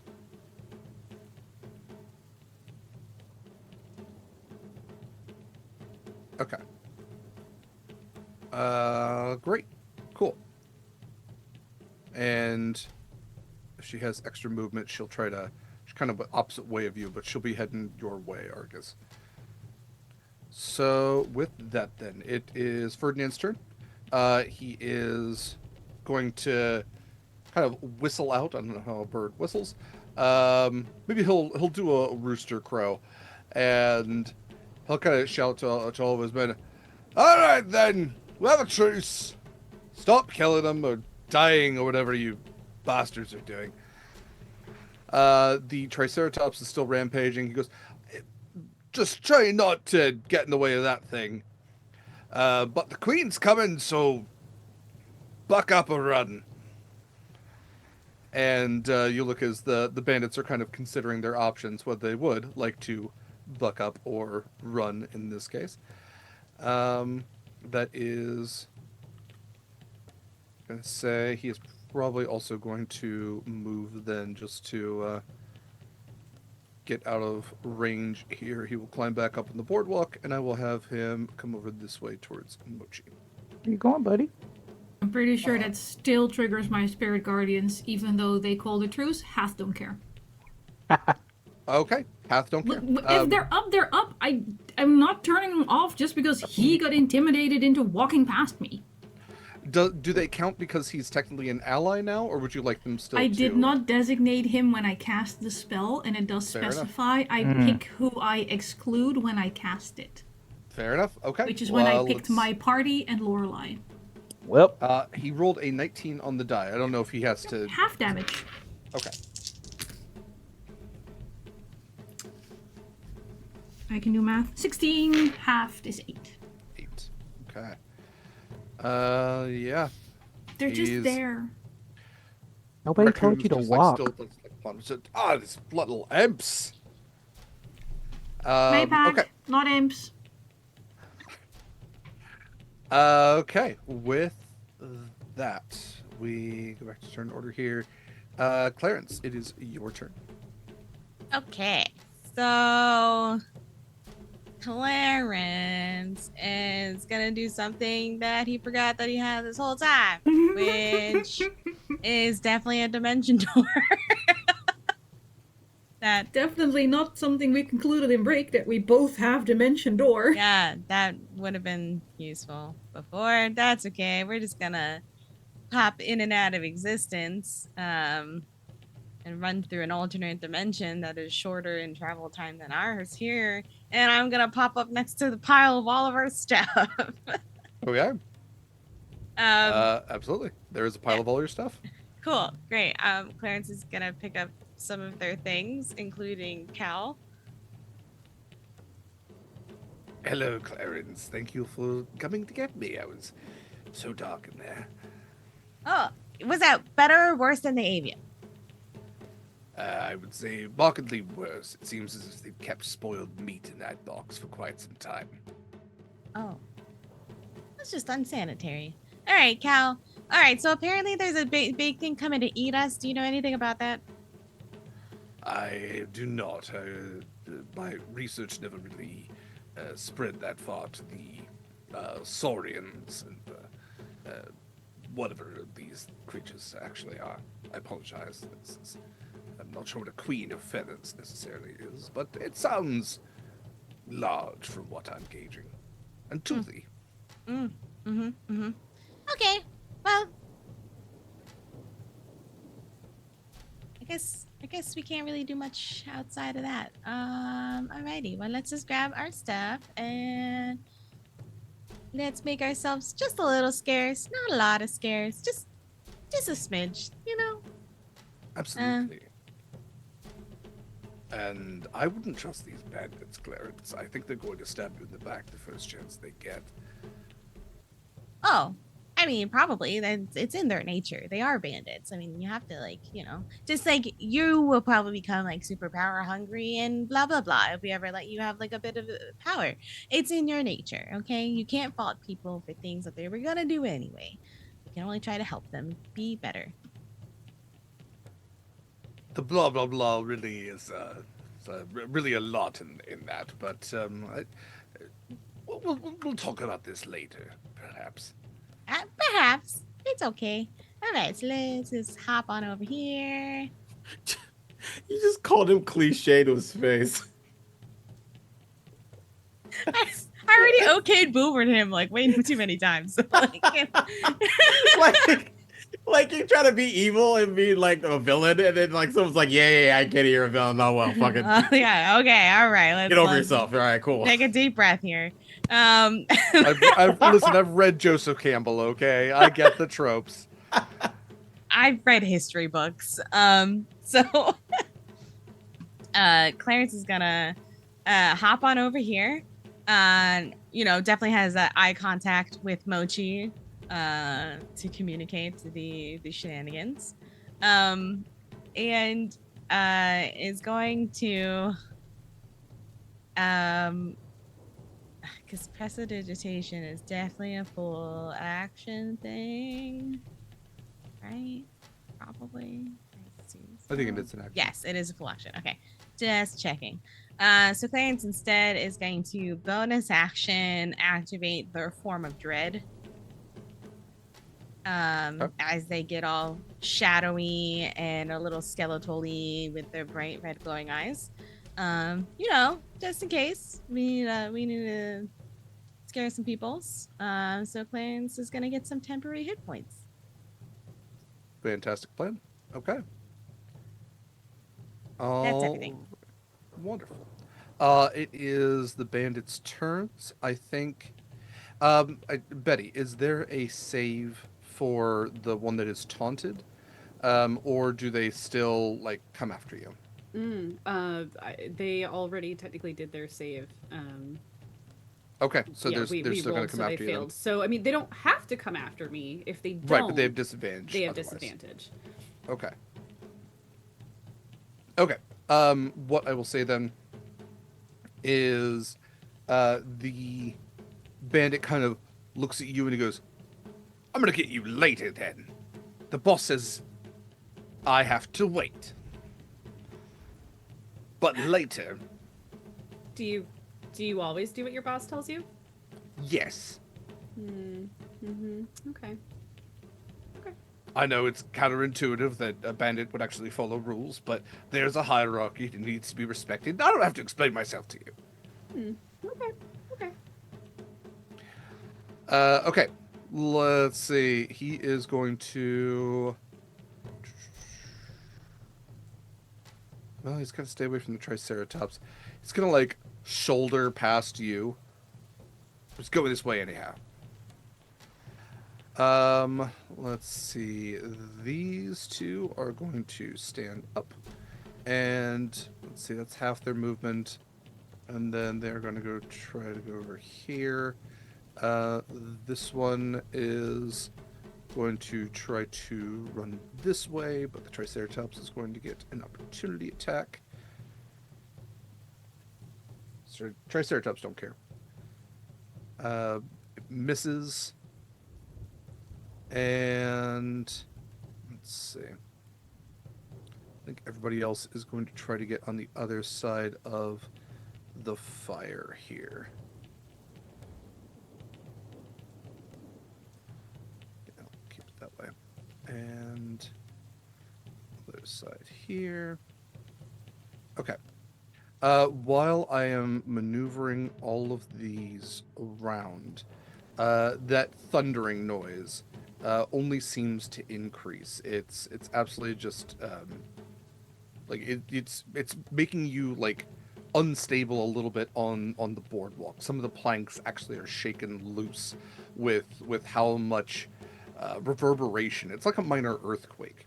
It feels like, as this absolutely massive creature seems to be incoming, and through this gateway almost in this rock wall, you begin to see this shape emerging. You almost think like it's too big at first when you realize that it's just the creature's head, and then the rest of it is almost able to squeeze through like Santa Claus through a chimney. This thing is far too large for the space it seems to be pulling itself from. And what you see on the other side, as this thing climbs out and is not medium sized, is not large, is not huge, is gargantuan, is a gargantuan Tyrannosaurus Rex. It roars into the air with this like thunderous kind of this horrifying sound. It is feathered along the cheeks and the head with these very vibrant kind of tropical bird feathers, and also you see these streaks in it, these like blue streaks that seem to be coursing with energy, and it has like this bioluminescence to it that you kind of recognize a little bit from the pterosaurs that you had encountered before. And as this thing on this bipedal creature just stomps these large clawed feet and roars with this mouth full of sharp teeth, you see it kind of scanning around for what it is going to eat first. The bonfire seemingly stacked with food goods and meats, and a special space that was probably made for all of you to be chained there for it. However, its food has not been presented to it, and you see its eyes narrow, ready for the hunt. I am going to have this thing. Let's see here. I will also. I'm sorry. I have a question. Please. What does her roar translate into? Um, I just want to know. That's a good question. I think the closest thing is it's almost like a war cry. I think she just comes out and screams the word death. Okay. This is also going to be the complication that we were given earlier in the game, as she is bigger and tougher and has a little bit of extra stuff than the original stat block that I was going to use. So she big girl. Thank you. Fantastic, For your love it. donations. We had to wait You for said Thanks, you ma'am. said she came out of the portal, right? She came out of the tunnel. fire. The Yeah. tunnel. Cool. Cool. It's just like the end of season 1, y'all. It's just like the end of season 1. It's fine. Yeah, this is not a magical portal. You kind of get that this is like a tunnel that leads further into the jungle. Like if this was her King Kong gate, like Yeah. this is where she comes through to get her sacrifices. Right. Okay. I am going to have her move forward, and she is going to do 3 attacks, 2 bite attacks, and a tail attack. So let's see. Her movement speed is there she is. 50 feet. Okay. She is big enough that she is not affected by the difficult terrain because she can just walk right out of it. And she is going to go straight for the Mochi clone, the Mochi sous chef, and bite down on it. Is there AC or anything? We've for been your... over this. It's illusory I know. until you I touch always it. forget. Yeah. Yeah, nothing Okay. happens. She bites down and then kind of like leans back as nothing's in her mouth. She like stomps on the Mochi duplicate, and it just kind of like passes through. Yep. And she just shakes her head and instead goes walking over towards Clarence, who is the nearest to her. At least I took the bite attack for you. So she will get her tail attack then on Clarence. We'll call that 2 bite attacks on the Mochi duplicate before she figured that one out. And so Clarence, this is going to be a tail attack plus 10 to hit. It's a 22 to hit. And Hit. Clarence, you are going to take 18 points of bludgeoning damage. Okay. Hey, Clarence is a tough bunny. Yeah, I'm tough. Yeah, you're real tough. Super tough. Yeah, I'm tough. I am so tough right now. TUFF, tough. Betty, it is your turn. What is the actual size category for this creature? It is gargantuan. Cool. Awesome. Neato burrito. Did you just say Neato burrito? I sure did. Pretty good. Yeah. Yeah. Oh. Yeah. Okay. All right. So, let me. Do we still have a rampaging Triceratops? Yes. Yeah, the Triceratops has not really stopped its rampage, although all of the bandits have kind of stopped attacking it. Got it. Okay, so he's just He's making a mess still over there. rampaging with Big Mama here? He's just making a mess over Well, there. it hasn't got to do his next turn yet. Big Mama just Oh. showed up. Oh, okay. Okay. Gosh. Thanks, Jeff Goldblum. Yeah, thanks, Jeff Goldblum. We love you. Okay, so I think that I am going to. Once I get off the boardwalk, it's difficult terrain, yeah? Unless I have water speed. Yeah, then not for it's- you. It won't be difficult terrain for you. Okay.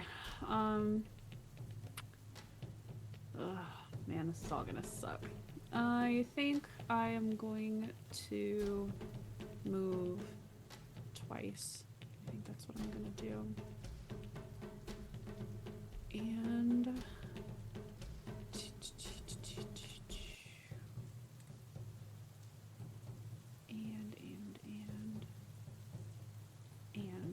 okay, yeah. So I think I'm gonna move twice, which I think should give me enough movement. Yeah, it'll give me enough movement to go get my stuff. So Okay. yeah, so I think we'll do that. I'll take back my bill hook and my completely useless nets. Yeah. Let's go. Let's go. Let's go. I want that net to save the game. Save the world. Oh, well, I need a bigger net. That's the problem. So, yep, that's I think that's gonna be it. Move twice and pick up my bill hook. All right. Next up then is the Triceratops. The Triceratops is going to see the Queen of Feathers arrive, and it is. I'm going to give it a Wisdom save here out of fear. Okay. I am going to say that it begins to run. No. It is at least going to get some distance between it and the apex predator that has just arrived. That is it for his turn. Argus, it's your turn.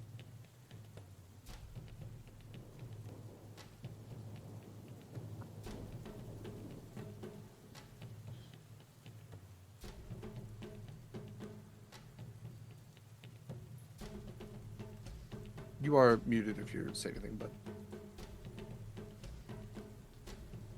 Yeah, I'm just. I have to use my action and my movement You're good. to get from where I am to the walk. Mhm.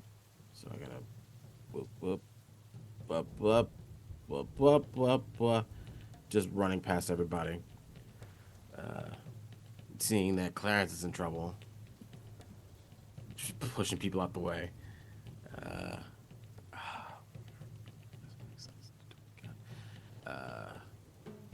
And I would. It doesn't make sense to do that.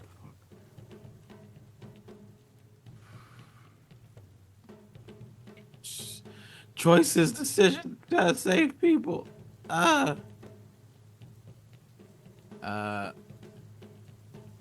it. I'm gonna use my bonus action to teleport 20 feet closer, so that I'm next to them, so that they are not the only targetable. Okay. That is my turn. Ready.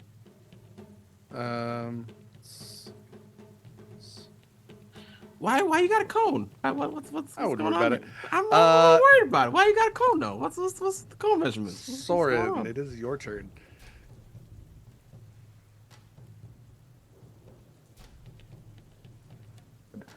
Oh God. Okay. All right. Don't worry about him. Um, don't do that. So what I would like to do, um, Soren is going to scamper up on top of my pterosaur here. Mhm. And I'm taking flight. And I would like to get somewhat like I hold on. I can't control the pterosaur, so where Soren goes is where the pterosaur is, and I'm in the sky. Um, and I'm like overhead, and I'm like, um, Miss Miss Queen of Feathers, ma'am. Hi, my name is Soren. You might be my grandma. But can you not kill my friends? Give me a persuasion check. Like, you might be family. We'll see. Just tell it to eat the ones that smell like chicken. Excuse me. I'm going to. You know what? I'm gonna have it just in case I need it. Uh, I rolled a 16. Okay. We have Oh. so many advantages. I just want to point it out. Just to see, I'm gonna. The post is updated. Yeah. I wish I could crit on these rolls, and that would just be an auto success. Okay. So, she is going to tilt her head at you. This is like the Indominus Rex kind of face with like the overlapping like crocodile like teeth on the exterior. Like there's an underbite. Like Uh-huh. this is not your standard dinosaur Yeah. by any means.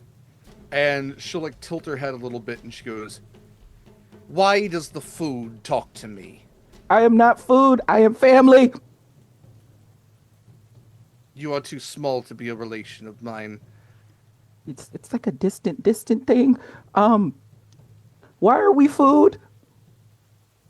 Because you are small, and that is the way of things. That's Now not please nice. do not fight as you go down. I hate the indigestion it gives me. Okay, lady. Well, I tried being nice. I'm gonna cast Animal Friendship on her. Okay. That's a wisdom save Okay. for her. What's the save? It's a DC Wisdom 16. She rolled a 13 plus 1. However, I am going to use one of her legendary resistances to succeed on that save. I've never heard of animal so friendship That's being so blocked with a legendary. like How smart is she? That's fucking great. so That's so good. I've never seen a legendary resistance used for animal friendship in my life. Go to your friends? Nah. Nah, fuck you. like we're family. That's literally what Soren says out. Mean mama. I have a quick and kind of related question. Uh-huh. The place that she's come out from, does Yes. this tunnel go into like a mountainside, or is it like what does it look Yeah. like behind? It doesn't where the look tunnel is? carved. It looks Okay. like a rock face. There's definitely like trees above. If you want to almost think of this as like a sewer tunnel is kind of almost what I have in my mind, but like a giant one that would lead like water through like the interior of this smaller cliff. Mhm. You'd probably be able to fly over it. It's not a massive mountain range by any means, Okay. but But does it look natural? Does it look carved? yes, it very much looks natural. Okay. But So it's probably like a den. right? You could reason that for sure. Okay. All right. Okay. But what animal friendship have worked if she hadn't used a legendary resistance? Yes. So So- she has an intelligence lower than 4, because that's important for saving throws for me to know. So technically animal friendship wouldn't have worked in the first place because she's a monstrosity, but I do think it's fun to use this because she's technically a dinosaur plus, if that's one way Okay. to think about it. Okay. She is more reasonably intelligent. She has an intelligence of 6. So she is not like Okay. average villager intelligence, but she's pretty smart for a dinosaur. I She's tried. been buffed. She's been buffed thanks to complications. Thanks, complications. Thanks, Jeff Goldblum. You jerk. Okay. So, okay. Soren, is there anything else you want to do for your turn? Oh.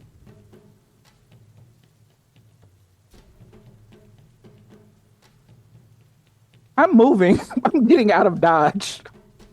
Okay. I don't want to be here.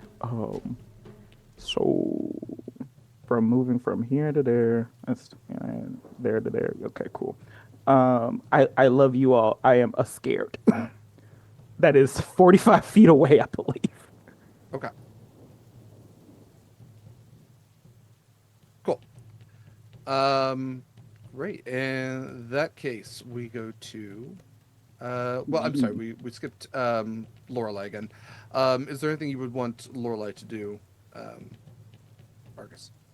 Unless Lorelai feels comfortable trying to get a dinosaur back into a den, a portal, or whatever this is, and so that we can close it off. She's gonna run towards the problem rather than away from it, so I will give her that. But she's gonna be sticking to the boardwalk. She doesn't want to get stuck in the water just in case this thing comes towards her. Fair enough. Okay, then in that case, we get to Mochi.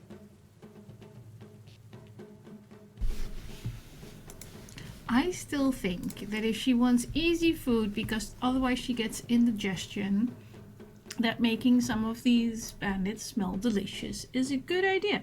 So we're going to stick to the plan, because I'm not about to be the sacrifice. So duplicate Mochi is going to go this way. And then, oh, if I stand here, can I get all of them? I would like to make these 3 bandits in front of me smell like delicious Korean barbecue fried chicken. At least their armor, whatever. Okay. Yes, the scent of the bandits, love that movie, is very pungent at this point, and yeah, they smell very appetizing. Great. And then I want to move real Mochi because action bonus, I still get to move. 10, 15, 20. Yeah, sticking to the boardwalk because not getting in that water. I gotta go over here. Probably still in a hypothetical cone, but I don't know. Maybe she'll aim up for Soren. I don't know. Hey, possibly. I said maybe. It's a possibility. Considering you called her grandmother and not everyone appreciates being called a grandmother, I'm just saying. She's definitely old, though. That's not. You don't say that to their faces. Oh, Oh, you have so much to learn. You should ask your sister. never mind. No, ask your sister. I'm Never dead mind. serious. There ask it your is. sister. I get it. Got it. Good. Okay. Give me one sec here because I'm trying to maneuver something. Gym layer, this, that, and no, again, not what I want to do. Okay. Mochi, with that, we move on then to Ferdinand. So, Ferdinand is going to kind of look to all of you. What is happening? What is happening with my map? Okay, I'm sorry. Give me 1 second here. There we go. That's jam layer.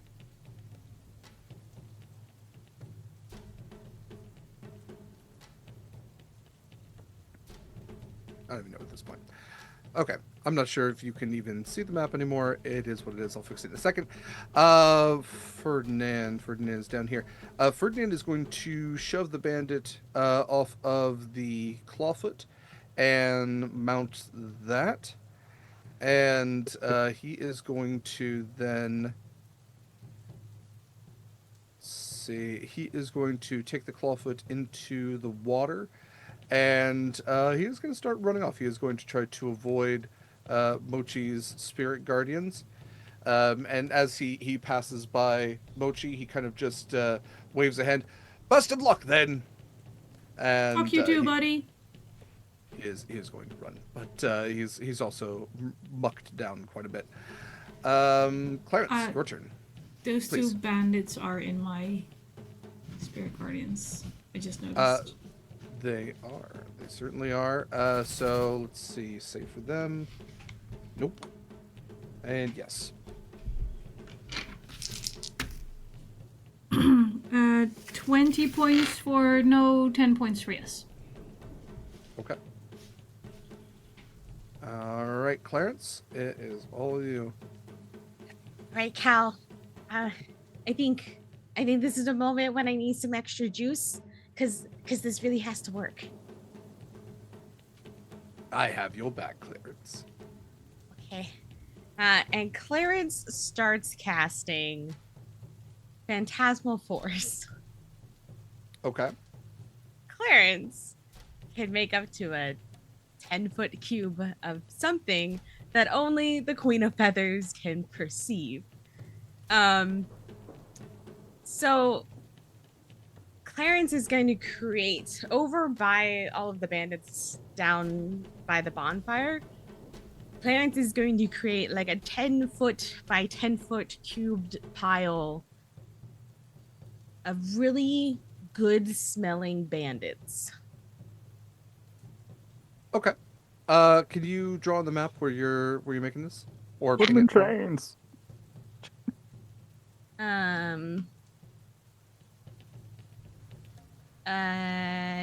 Let's put it. Hold on, let me just double check how far. The illusion is on the creature. Okay. So I'm gonna say that there's like a pile of bandits. That's like, yeah, that's like over here. Okay. So we are adding to the already enticing sensory. And how big's the pile? How big's the illusion? So the illusion can be up to a 10-foot cube. Okay. So we're gonna put it like what, right here? Well, they use a cube, but that's yeah. Yeah, Okay. that's cube enough. It's cube enough. It's cube enough. So as I'm casting this, everything the phantasm includes sound, temperature, and other stimuli that only this creature can see. So like the smell is there. Maybe they're all like, no, we don't want to be sacrificed. I don't know. I don't know how far to this extent that the spell can do it. Heckler. But that's what Clarence is making. So the Queen of Feathers does get to make an intelligence saving throw. Okay. Which is a DC of 16. Okay. So she does have -3 to this. You're asking for Cal's help. I am asking. I will prevent her from using legendary resistance. If you are chill with letting Cal get a point on you. Yes. Okay. Then she fails. She rolled a 12 -3. So her head sharply turns towards the stinky bandits and the pile of other stinky bandits that only she can see right now. And yeah, Soren, especially, you can hear, Finally. This is exactly what I expected. And she's going to turn away absolutely from Arcus and Clarence then. Great. Good. She does, if she examines it as an action, she gets to make the intelligence saving throw again. Okay. But until that point in time, she believes that there is a pile of bandits. There will always be a pile of bandits. And, if she attempts to eat them, she believes that she's really eating them. Has been, always will be. Okay. Has been, always will be. How does that work with up damage? up 'Cause to it. she might be getting a bunch of it soon. It doesn't say damage breaks it. Cool. Yeah, just an illusion. It's just, Sick. it's just an illusion. I mean, I could It's have like made it the- something. It's like the food from Hook. You have to, Gotcha. Yeah. believe it's there. Understood. Though, to be fair, if I made it something that was damaging and they believed that they were actually taking damage from it, they would actually take psychic damage. Sick. Like, it's a really good spell. Okay, so we're concentrating on that. Clarence is just gonna say, okay, so she's distracted now, run away, or I don't know, there's a really great pile of sacrifices over there. I don't know, everyone make your own choice. Make smart decisions. Make good decisions. Okay. In that case, we are to the bandits and claw feet.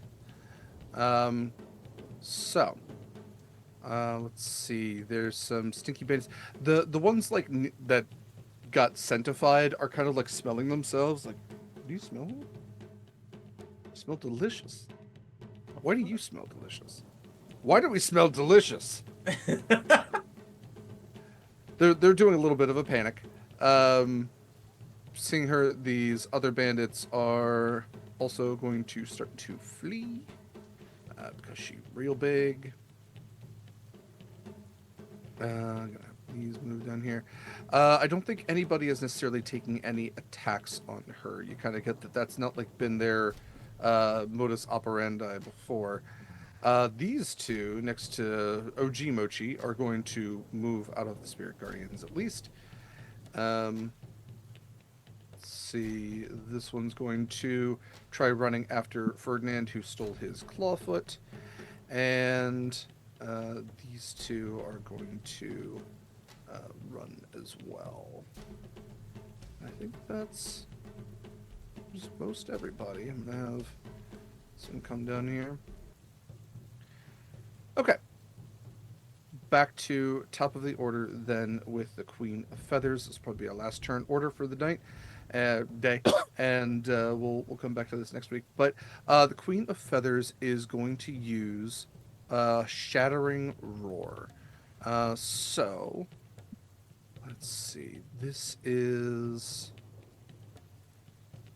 60. It's 100. There we go. Okay, so that's going to be everyone. Yeah, especially from the center. That's Absolutely not. absolutely everyone. Okay, I will need a... What DC is this?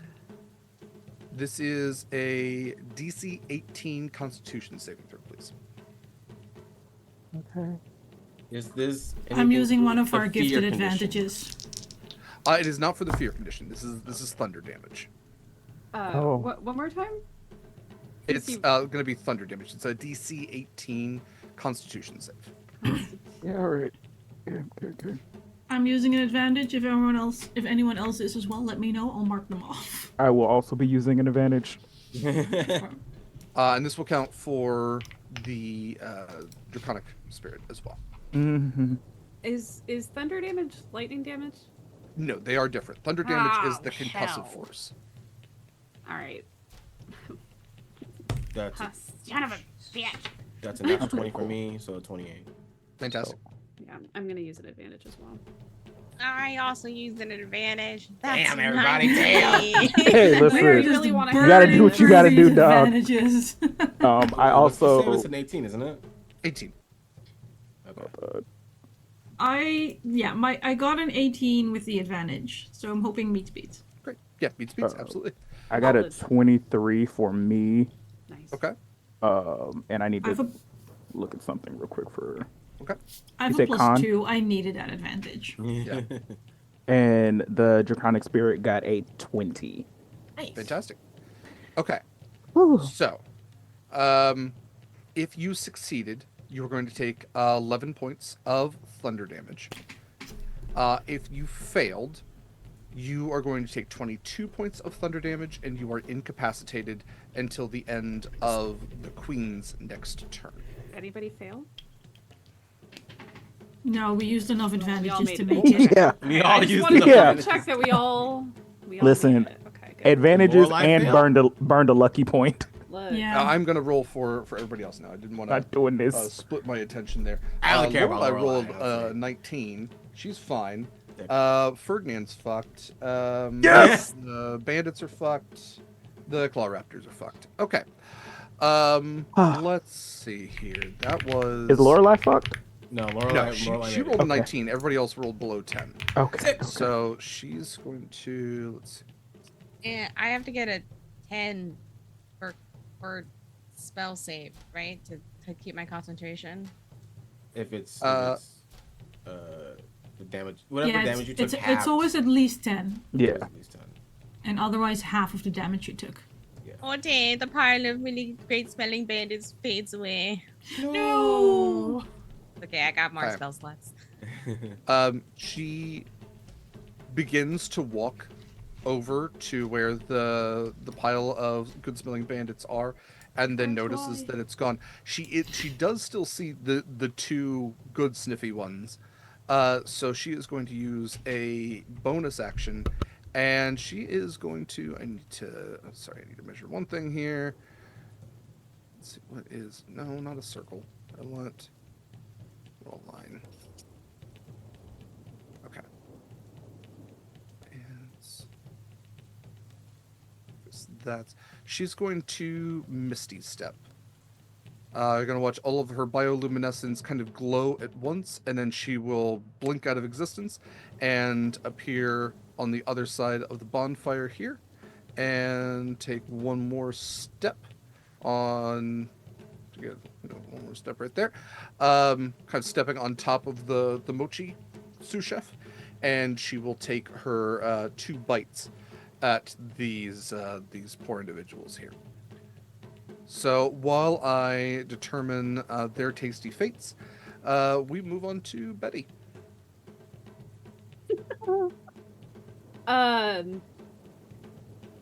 Betty's gonna we're gonna look around, kind of scope out where all of our people are. I don't think that she registered the duplicate of Mochi, so she probably sees the Mochi underneath the T-Rex, and then sees the other Mochi on the other side, and she's like, "Oh shit, which one is the real Mochi?" But yeah, if Mochi's like, "Ah!" then she's probably like, "Okay, that's fine." But since there's nobody else in her immediate vicinity, and she sees that Soren is like way off in the distance, if other people's things are right here, like if Soren's staff is still here on the ground, if Argus's what does he have? Sword? Hammer? Hammer. Yeah, if the hammer is still here Maul. on the ground, she's gonna kind of like pick things up and try to get them to people. So Please grab my shield! oh, Oh, okay. you also have pockets. Well, I have a pocket that can fit a very small object. Ah, never mind. I thought you had. Nope, it's just one magic pocket. Yeah, so probably like, I don't know, pick up the shield and see if we can figure out a place to attach it, and kind of like grab the maul and the staff because she's already got her other things back on her person, and then head over. Oop, that's the wrong button. Yeah, we can make it over here to Clarence and Argus. So, does the maul have reach? Do you have reach with your hammer? Just my I gotta look at my stamina. I think it's still just melee. I think it's within 5 feet. Oh, okay. Well, I mean, Clarence is in the way, but she'll like kind of lean around Clarence or like hand it over Clarence's head. It was just like it's just like Argus. pass it over. Yeah. No worries. Yeah. So, yeah, I don't think we're gonna do anything else that's like real wild and crazy.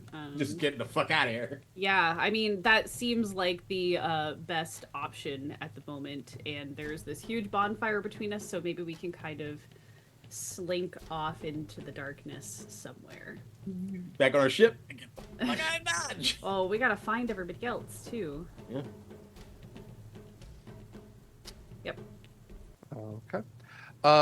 One thing as I'm going around to figure out the damage for everybody, you notice that every claw raptor, I think except for the one Ferdinand was riding just outside of range there, died with that thunderous roar. Jesus. Like it just, Ouch. the shockwave just absolutely knocked them flat, knocking all of their riders prone as well.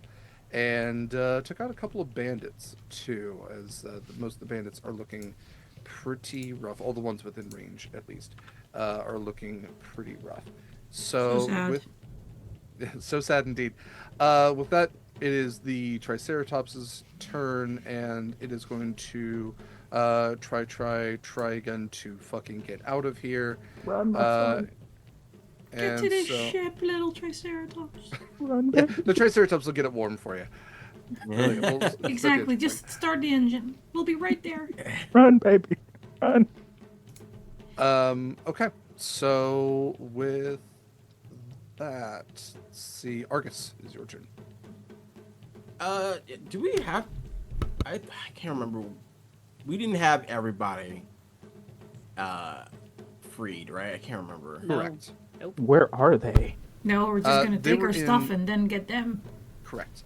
So they're in cells that are off the map from where we Ah. are, but south from where you came. You saw that they were also being held somewhat nearby, but far enough away that you could escape without them being aware or the guards watching them being aware.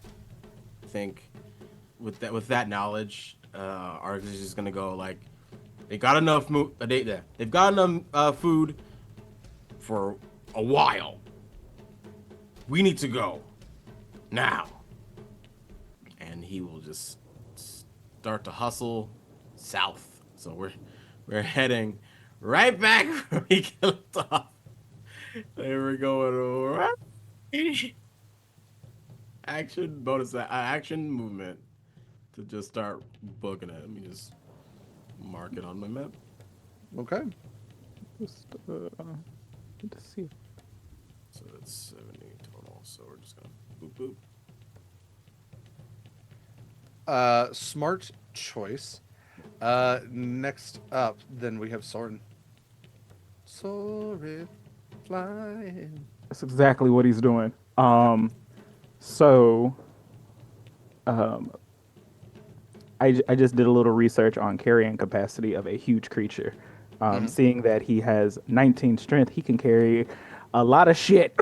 Yes. It Um, is impressive how much they can carry. Absolutely. So with that, I'm coming over, and I land next to where Betty and Clarence are. Yell, "Get on!" Scoop them up. And I would like to dash and use the rest of my feet, which that was like 40, so I have 80 feet of flying speed left. Okay. And we would like to be, you know what? If I play my cards right, I could scoop up, yeah, I'm gonna play my cards right. I'm scooping up everybody. Okay. Like, and we're in the sky at this point. So that would get us to about, hold on, I need to just look at it. You're good. It would If you get want us, to put your token wherever you end Yeah. up, I'll move everybody else. it would put us about right here. Okay. So let's move Tersor. Did you get Lorelai too? Lorelai is on the clear other Yeah, side of the she's map. on the other side. I'm just saying. I can't get her yet, but yes. That's the goal. Okay, and we got Mochi too. Okay. Yeah. Oh, but Mochi. Oh, Wait, does Mochi want to stay down? I'll put Mochi back. well, maybe for a little bit. Okay. Okay. Like, you can tell me no. I'm only if Argus wants to stay down too, he can stay down too. No, Mochi is like, no, just let me grab Ferdinand first. You want him? Argus wants him in pieces, so Argus Okay. is gonna get him.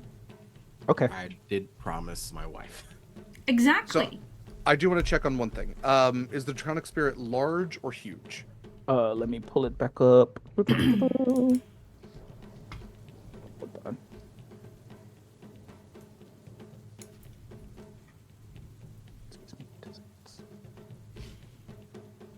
She is large. Okay. So, in that case, I will say that she could probably carry 4 individuals total, because that's 2 on her back and then 1 in each claw. Cool. Because that is carrying like weight, absolutely, but space is the thing that I'm kind of thinking about. Gotcha. Okay, so in that case, as you all are flee, Mochi, it is your turn. Yes. Look, everybody just focus on Clarence turning evil this season and ignore this part. Mochi would like to cast Geas on Ferdinand and tell him that Argus is in fact his fucking king and he will obey. And he rolls a 4 for his wisdom saving throw using my foresight. Why did we not guess the lady? Cause it's an animal. Oh, okay. Okay. I was like, Bend the knee, chicken. Okay. I don't even know what to say to that. That's... I'm going to counter your trap card, Kaiba, and I'm going to. I don't know if this is how this works, but he does have Indomitable, so that allows him to re-roll a saving throw. I'm not sure which one necessarily supersedes the other. Can you read me the language on your ability, please? Dun, dun, dun. So many pieces of paper. The whole thing. Okay. You call upon the power of an amaranth, integrate yourself insight into the great rhythm that moves all things. When you cast this spell, roll 2d20s and record what you roll. For the next 24 hours, you may substitute any roll of an ally or enemy you can see within 60 feet with one of the recorded numbers that matches the roll you wish to replace. The target still adds any relevant modifiers to this number, but otherwise treats the substituted number as the number they rolled. That's good enough for me. Yeah, you are even if he did re-roll, you would substitute. This is not a feat where he can just automatically save. This absolutely is. It would be a failed re-roll. So, yeah, you watch Absolutely as clutch. Like, Mochi. What does this? nice. What does this spell look like? Does it have an energy that comes out, or is it Yes, just like well, a snap of your fingers? It's I'm clutching my holy symbol, and it's basically, what if we're talking Jurassic Park? You know the image of Ned on the computer going that, Yes. but with Hath, Okay. because I'm invoking Hath and Hath to go You listen to her. We have our lives in your hands, and you have butterfingers. Okay. it's wild here. Ferdinand, like, there's a light that shifts behind his eyes. All of this, like, panic and this, animosity. Everything just shifts, and it's like there's, like, a slate is just wiped behind them. And all of a sudden, all of his demeanor absolutely shifts. He drops from the Claw Raptor into the muck, like, waist deep already, and takes a knee, looking up at the flying Argus, and just kind of shouts up. He takes off his Triceratops helm, puts it under an arm, takes his axe, puts it down. He's like neck deep in water at this point. Perfect. My lord! My king! I am at your service! Emoji is just sort of going like this, like ta-da to Argus. And you just go, maybe tell him to move so we can keep him.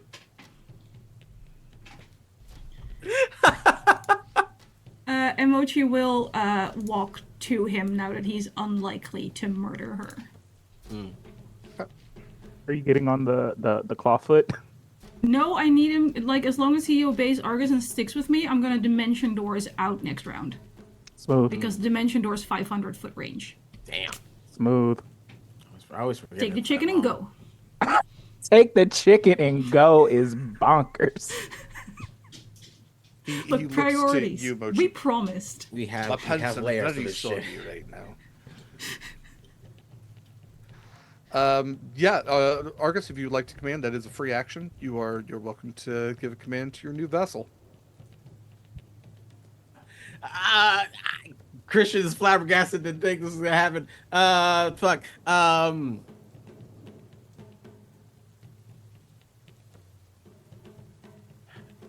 Get my people to safety.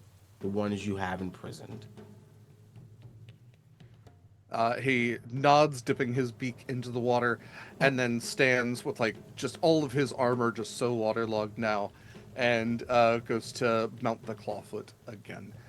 Since it is his turn after Mochi's, he is going to ride the clawfoot and try to maneuver himself back onto the platform here, and he will continue with the dash. Where's And we'll go- Lorelai? Oh, She off on the side, babe. She's off on the side. She's chilling. She That assassin life. We just rocking with it. All right. Clarence, it is your turn. Okay.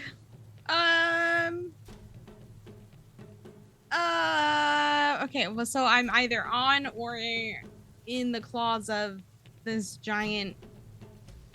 I think you're on the back with me and Okay. everybody else in the claws. Everyone else is okay. The biggins and the claws. It makes sense. Yeah, begins. Okay. Well, we'll just do the normal thing. Clarence is like, I mean, I guess everyone's running away, so that's really great.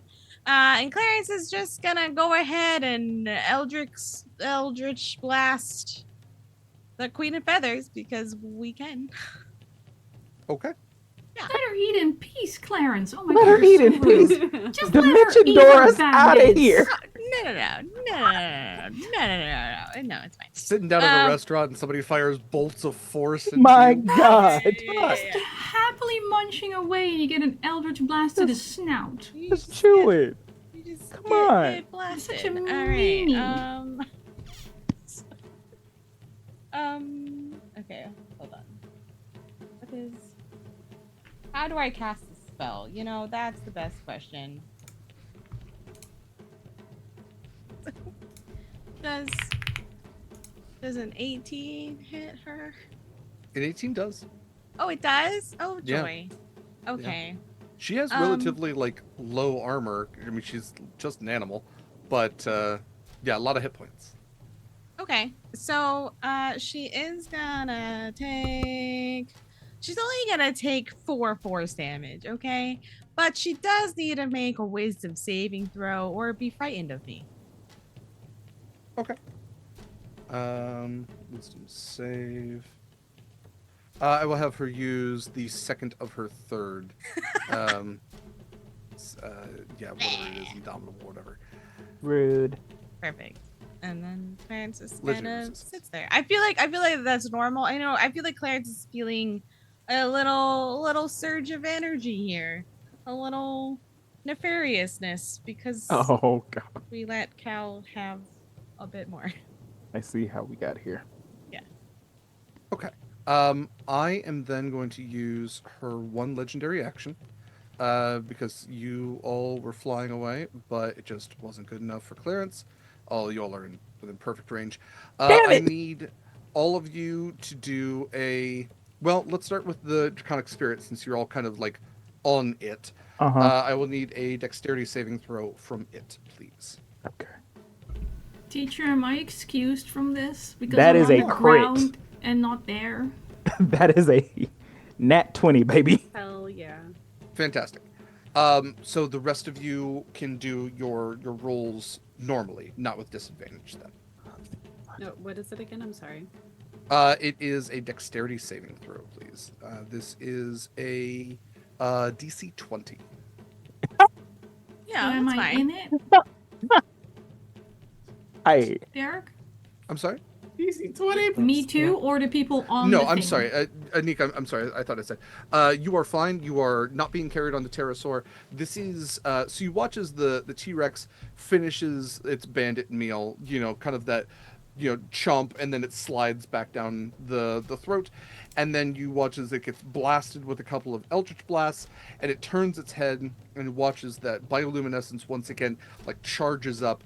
And there's if you were close enough, you'd be able to see small crackles of electricity between its teeth, and it charges a lightning beam, a bolt of lightning that fires out of its mouth towards all of you very pointedly. Not she's using white lightning. Jesus.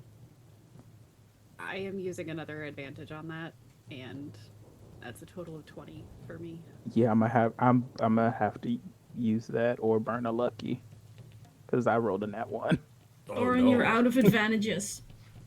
I that's why I said either that or lucky. You have an auto crit left. Just as Does this count? As your... It's a roll, so technically, Yeah, yeah. it's a roll. I will use one auto crit, please. Okay. If you succeeded, you take 23 points of lightning damage. If you failed, you're going to take 46 points Yowza. of lightning Jesus. damage. One legendary action. My That's- sweet, sweet draconic spirit is holding on for I dear thought it was life. eating the food. What happened? We gave it bandits to eat. What is it doing? Why did it attack us? Clarence just kind of goes slump behind Soren Oh on top. no. I thought that was a good shot, Clarence. Fair play, fair play. Oh my god. Clarence has dropped. Hi. Okay. I think that's where we're going to wrap things up. The rest of the bandits and everything, they are all going to continue fleeing as best they can from this thing that is now eating all of them. You have given the command for Ferdinand to free your people. So when we come back, we will we'll wrap this up. And I guess you have a new... I don't want to say servant. That's not... No. Vassal, I think, is a good word. It I'm lasts also for 30 days, so we have a little time. Okay, a little time to deal with him. Okay. Well, in that time, great. Perfect. Jesus. Hey, Derek. Yes, please. Yes. I'm gonna warn you right now. Get ready to name the clawfoot because Soren is going to keep it. Oh. Fantastic. Okay. He This was- will keep it. This was also my low-key pull to give Soren dinosaurs as an option for his wild shapes, because they're the best thing to wild shape into. I don't care who you are. Okay. Thank you all for joining us for another episode of Humblewood Yonderbound. Do we have winners for our... Actually, I think Eva's pulling it right now. So, we had a giveaway for a $20 gift card to Friday Tea, as well as a pin, and we had 5 total entries. Fantastic. So we're going to draw 2 names for that. Congratulations in advance to those winners. I'll shout you out here in a second. Like I said, just make sure that we can contact you in some way, shape, or form.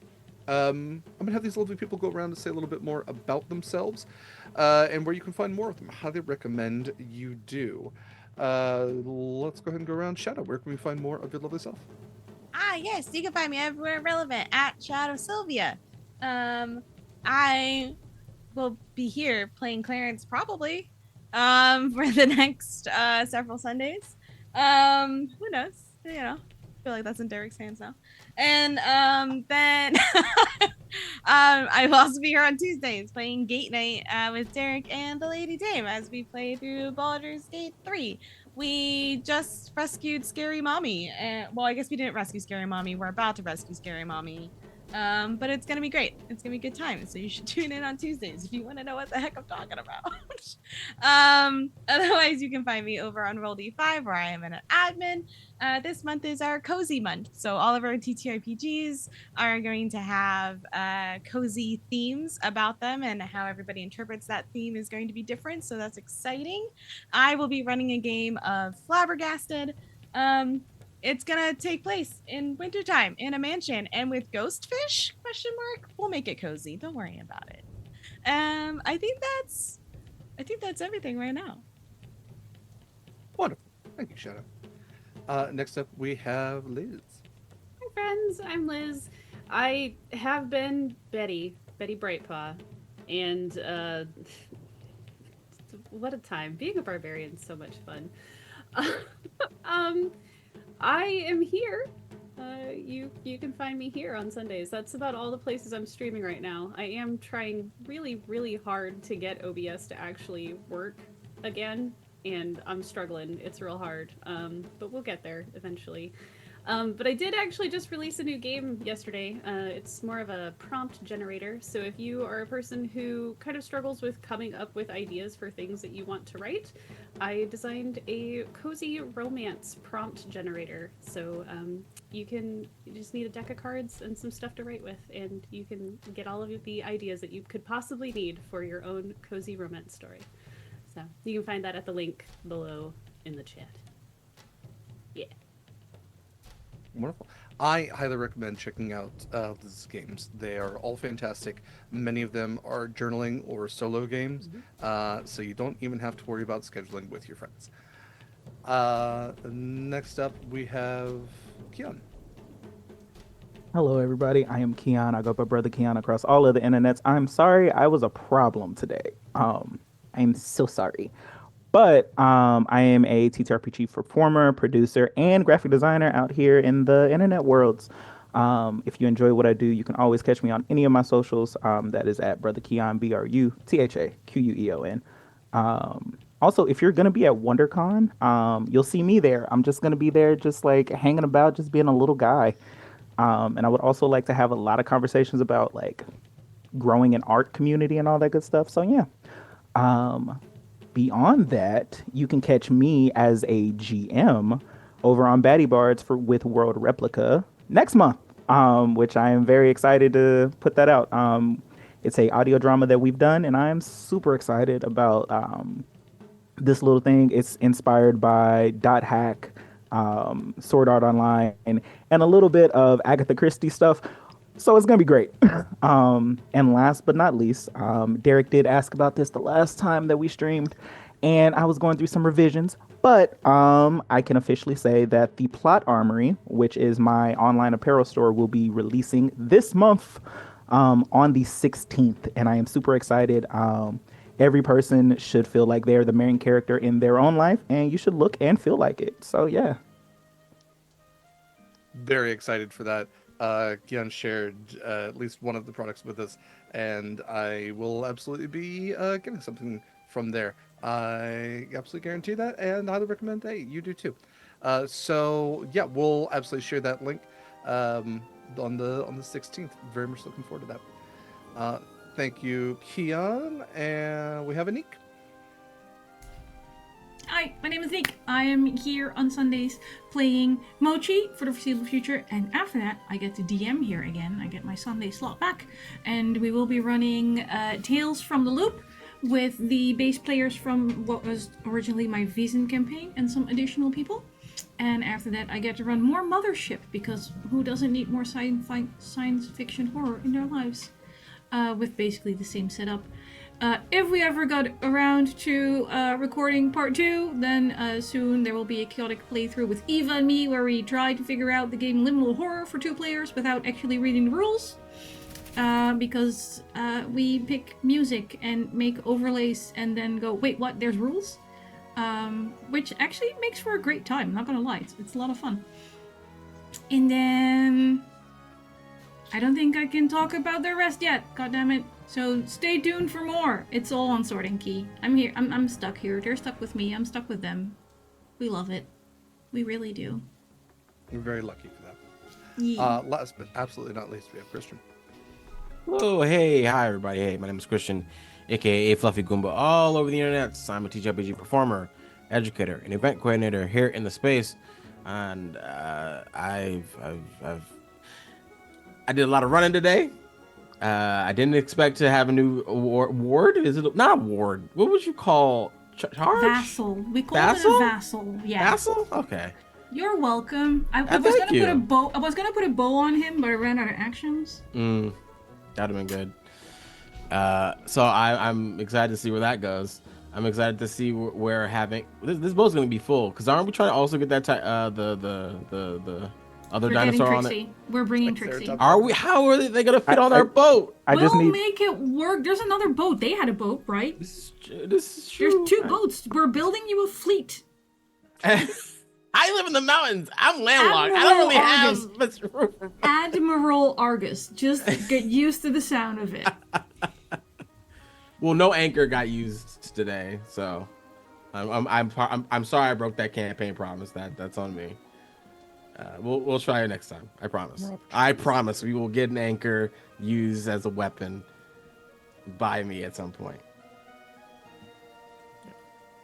I don't really have any projects going on that are like big happening right now. I'm kind of on a lull of a break for projects. So Fair enough. I know you were very busy before, so I hope that the break is nice, and very much look forward to seeing you in tons of stuff in the future. thank you. And that goes for all of you. These are wonderful people. Please cast them if you can. I only have so much time that I can actually run things. If I could do this full time, I would, but I can't afford to do that. So thank you to you in the audience for joining us. Thank you for your donations to Fauna and Flora International. It's a very important organization that does a lot of good in this world. Your donations go towards a really fantastic cause. I am going to pull up their campaign right now. Currently one of their main campaigns is their appeal towards relief for the Belize wildfires. In 2024, wildfires in the Brazilian Amazon claimed international headlines. Less well documented but equally devastating crisis was playing out to the north. Belize is a small, sparsely populated country on the east coast of Central America, and in the rainforests there are some of the I want to say most fragile ecosystems on the planet, and the wildfires have been pretty devastating, and Fauna and Flora actually lost a headquarters down there to the wildfires. So your donations go towards helping conservationists reestablish a foothold and reestablish their efforts to protect these fragile ecosystems and the animals that live within. If you like tapirs, there's a ton of tapirs down there. They got ocelots. They got a whole bunch of different types of apes and monkeys. Honestly, a lot of really, like, there's some really cute animals. They got some warthogs down there. That's real cute. So your money goes towards cute animals. Think of it that way. And it's very much appreciated.